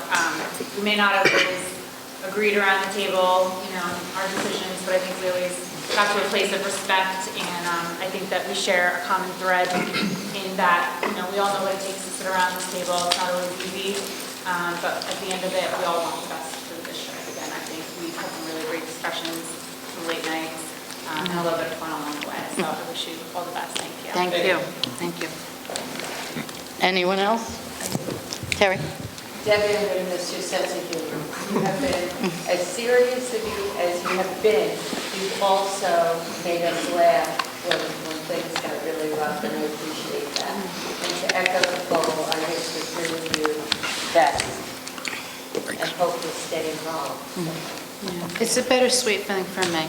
It's because of my family. That's why I had to do this. But I will miss everybody. And I will stay involved to the best of my ability. You'll find me great. Okay. Dave? Yeah, I would also like to thank Will and Steve for this service. I don't know if many people know, but they are to blame for me sitting here. They kind of got me into this, so, but yeah, it's been great. And also with Debbie, Debbie and I known each other since our kids were in school together. It's been a real pleasure serving. Yeah, if we can remember that far back. Yes, I do. Thank you. So it's been a real pleasure serving with you. Thank you. Same here. Thank you. Brian? I'll just say, Will, thanks for always having the spirited conversation with me and being a vocal one and sometimes being the quiet one to challenge things. Steve, thanks for the knowledge that you've been able to impart on me. And Debbie for being the neighbor 5 doors down for 20 plus years. So thanks for that and many more years to come. And you're all the reason that I said now's the time to do this also. So thanks. Any other discussion? If not, all those in favor? Aye. Aye. Any opposed? If not, move forward. Any other new business? Second. All those in favor? Aye. Any opposed? Okay, public comment. Here we go. This portion of the meeting is open to the members of the public having a legitimate interest in the actions of the board for the purpose of addressing any subject matter pertinent to and/or directly related to the operation of the West Milford Public School District.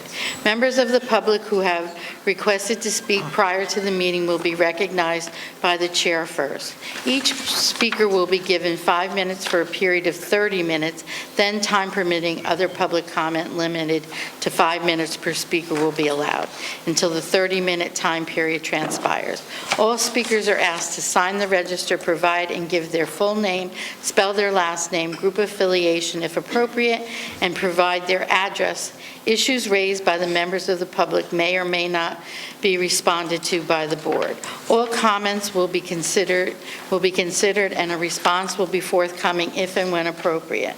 The board asks that members of the public be courteous and respectful of the rights of other individuals when speaking. Specifically, comments regarding students and employees of the board are discouraged, and the board and the administration will not respond to them.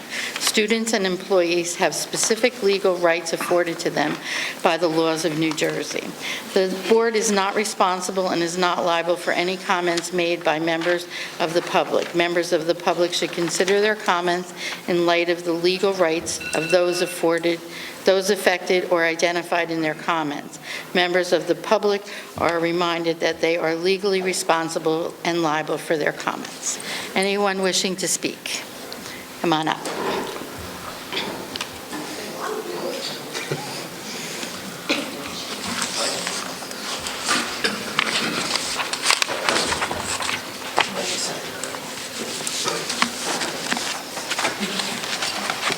My name is Gina McFarland. I reside at 50 Paradise Road, Oak Ridge, and my daughter is in 5th grade at PK, and my son is in 1st grade. I am not against the move. I just am concerned of doing it for September because I don't feel that all 5th grade kids are ready for it. Personally, for my daughter, maturity, she's probably okay, but like they're not prepared. I don't feel like everything's in place. Socially and emotionally, they're the oldest in elementary school, and it's not going to do the same, I feel. And 6th grade, being with the 7th and 8th graders, it is going to change, and I'm just a little concerned that everything is a little rushed. I just want to make sure it is like the way it needs to be laid out. Have everything in place, like what's the rush to do it right now and not wait a full year, let everybody get acclimated to the whole idea, which is what I do. I sent in a letter expressing, I emailed everybody.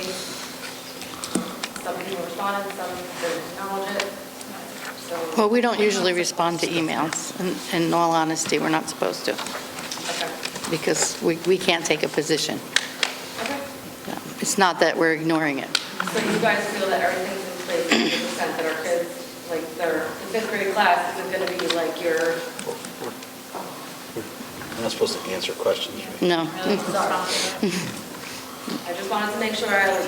I think I'm not saying I'm against it. No. I feel like academically and everything, it is a good thing. I just feel like just iron everything out so our kids aren't like the block to get everybody there. Thank you. Anyone else wishing to speak? No? Are they coming up? Okay.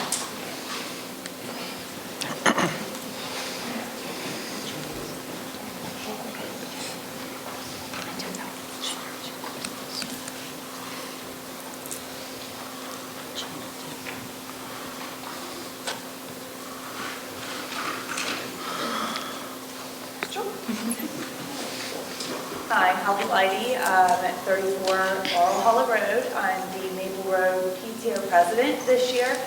I also was not prepared to get up to speak tonight, but I feel like I must because I have a 4th grader and a 7th grader, so I have a little bit of both worlds, and I have an invested interest in this because of my 4th grader.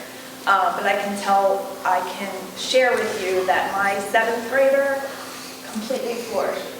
At Macapan, they are ready for them. I went for parent visitation day this year, walking through the halls. It's controlled chaos, but it's great. I mean, they're excited to be there. I went today to pick up my son before after their band practice, and the teachers, the staff, they're ready. They have control over everything, and you walk in as a parent, you're like, oh my gosh, it's very nerve-wracking, but it's controlled.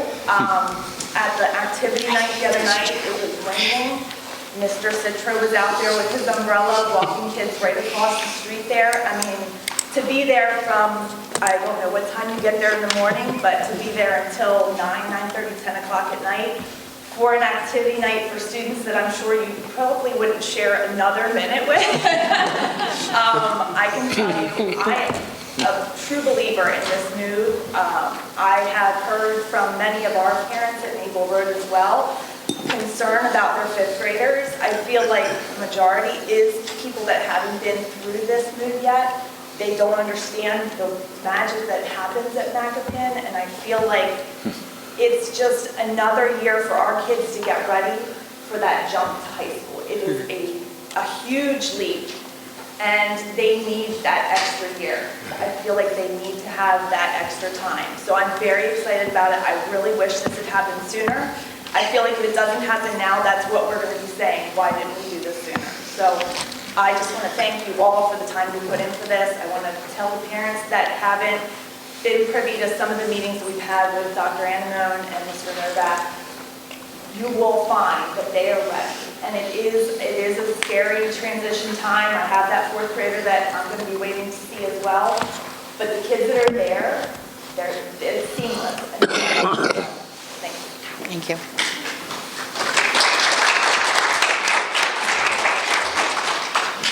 Christine Colucci, 92 Bayonne Drive in Hewitt. My child is in UGL. She's fifth grade. And just pretty much want to say ditto to everything that she said. I also have a daughter who's in eighth grade at Macapin, and I wish she was there one more year. So for Sophia to be there for 6th, 7th, and 8th, I think it's a great idea. Dr. Matlow said every PTA meeting from September until now has told us more than enough information about all the committees, all the homework that's been done by all of you, not the upcoming board. And quite honestly, most of us are here tonight for a vote. We're waiting just like our kids are. When I left tonight, Sophia said, are you going to find out if I'm going to Macapin or not? And I told her I hope so. I think our fifth graders are ready, and I think they're waiting for you guys to make the decision. Let's do it. New year, changes are good. Thank you. That's compelling to me.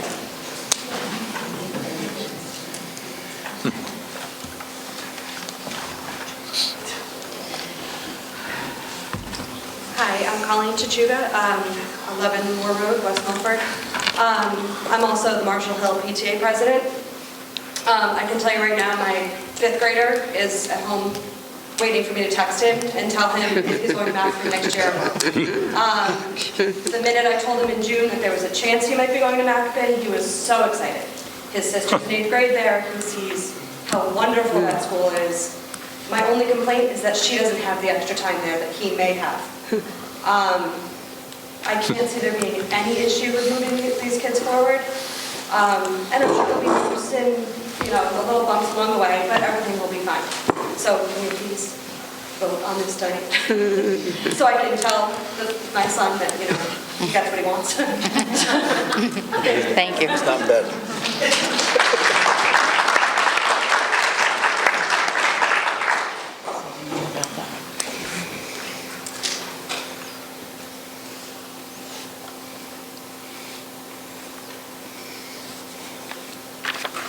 Hi, my name is Chuck Kling. I live at 11 Middlesex Court, Crescent Park. This is not about going to Macapin, although that was an amazing slideshow. Correct. It's about something a little bit different. So I prepared something. So hello, some of you know me, some of you don't. My name is Chuck Kling. I live in the Crescent Park area of West Milford. I'm a detective with the Clifton, New Jersey Police Department. I've been there for 16 years. I'm the president of the West Milford Girls Softball Association. I coach both West Milford Boys Travel Baseball, West Milford Girls Travel Softball, and most importantly, I'm a father to 2 children who go to Paradise Knoll Elementary School. While I only have 2 children, I also coach countless others, and because of that, I feel responsible to defend them as if they were my children.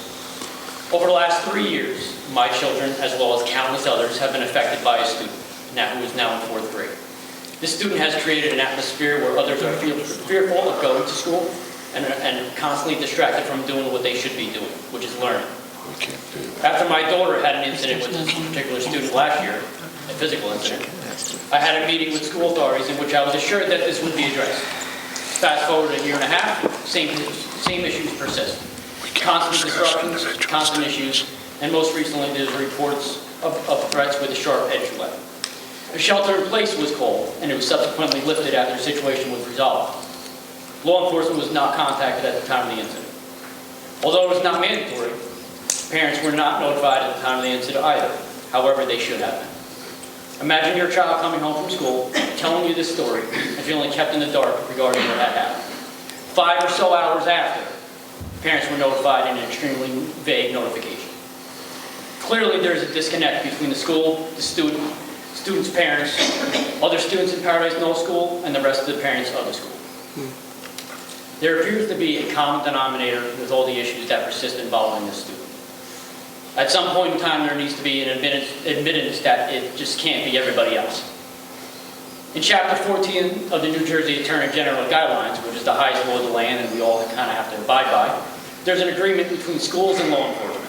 In this guideline, there is a very important statement.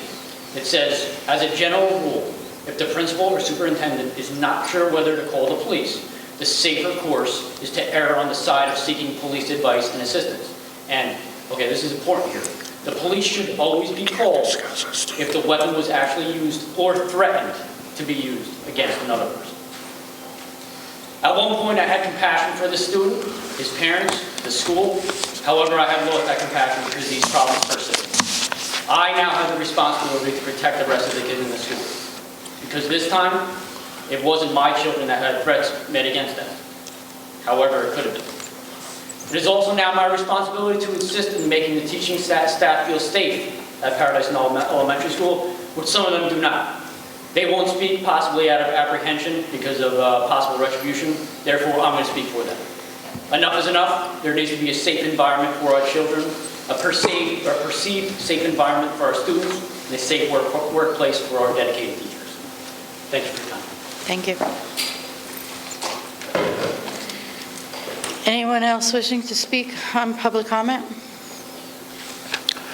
If not, we need a motion. Seeing none, I move we close public comment. Second. All those in favor? Aye. Okay, we need a motion for a, oh no, we have to go back. We have to go back to your motion. Okay. Should read it again, Now, right? Deb. She should be getting, she should have it. Okay. My 10th time, okay. Okay, so this is a motion.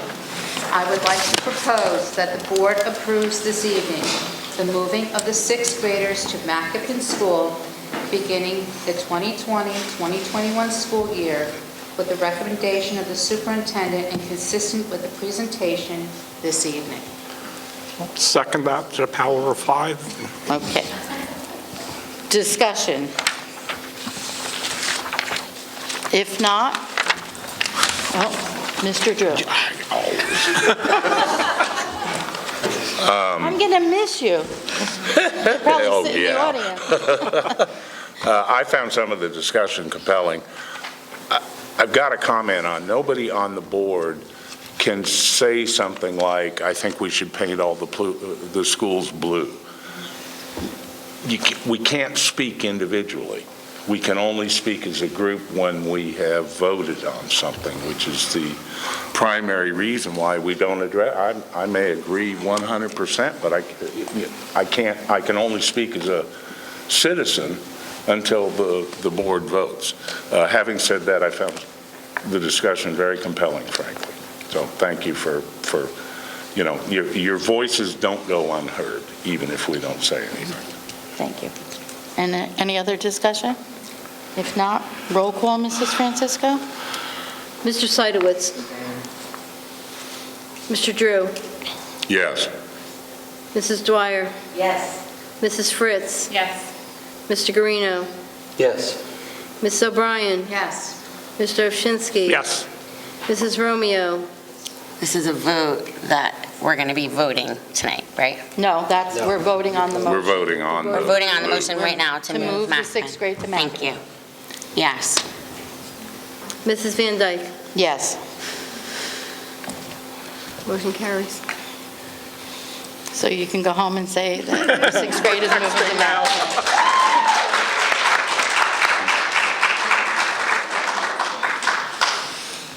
We need a motion to go into executive session. Like a motion to add 10 o'clock. 10 o'clock, oh, 10 o'clock. We're going to executive session. That time, If we make this long, maybe we can get more ice out there. Second. Okay. All those in favor? Aye. Any opposed? Yeah, the action will be taken, so we will be back out in maybe about a half an hour, unless, I don't know if anyone wants to stay. I'll have my 50/50 tickets with me. Call the meeting back to order. Mrs. Romeo. Here. Mr. Seidowitz. Here. Mr. Drew. Here. Mrs. Dwyer. Here. Mrs. Fritz. Here. Mr. Guarino. Here. Mr. Ovshinsky. Here. Ms. O'Brien. Here. Mrs. Van Dyke. Here. Mrs. Dwyer, okay. Move to approve the recommendation of the school to approve the following dates. 2020 H6 substantiated, 2020 E4 substantiated, 220 H7 unsubstantiated, 220 E5 unsubstantiated, and 220 E6 unsubstantiated. Second. Any discussion? If not, roll call, Mrs. Fritz. Mrs. Dwyer. Yes. Mrs. O'Brien. Yes. Mr. Guarino. Yes. Mr. Ovshinsky. Yes. Mrs. Fritz. Yes. Mr. Seidowitz. Mrs. Romeo. Abstain. Mr. Drew. Yes. Mrs. Van Dyke. Yes. Motion to adjourn. Second. All those, any discussion? If not, roll call. No. Not a discussion. All in favor? Aye. Discussing adjournment? Discuss that while the rest of us are gone. Steve's like, the last thing I'm discussing is an adjournment. Steve, I hope you feel well. Yeah. Oh, thank you.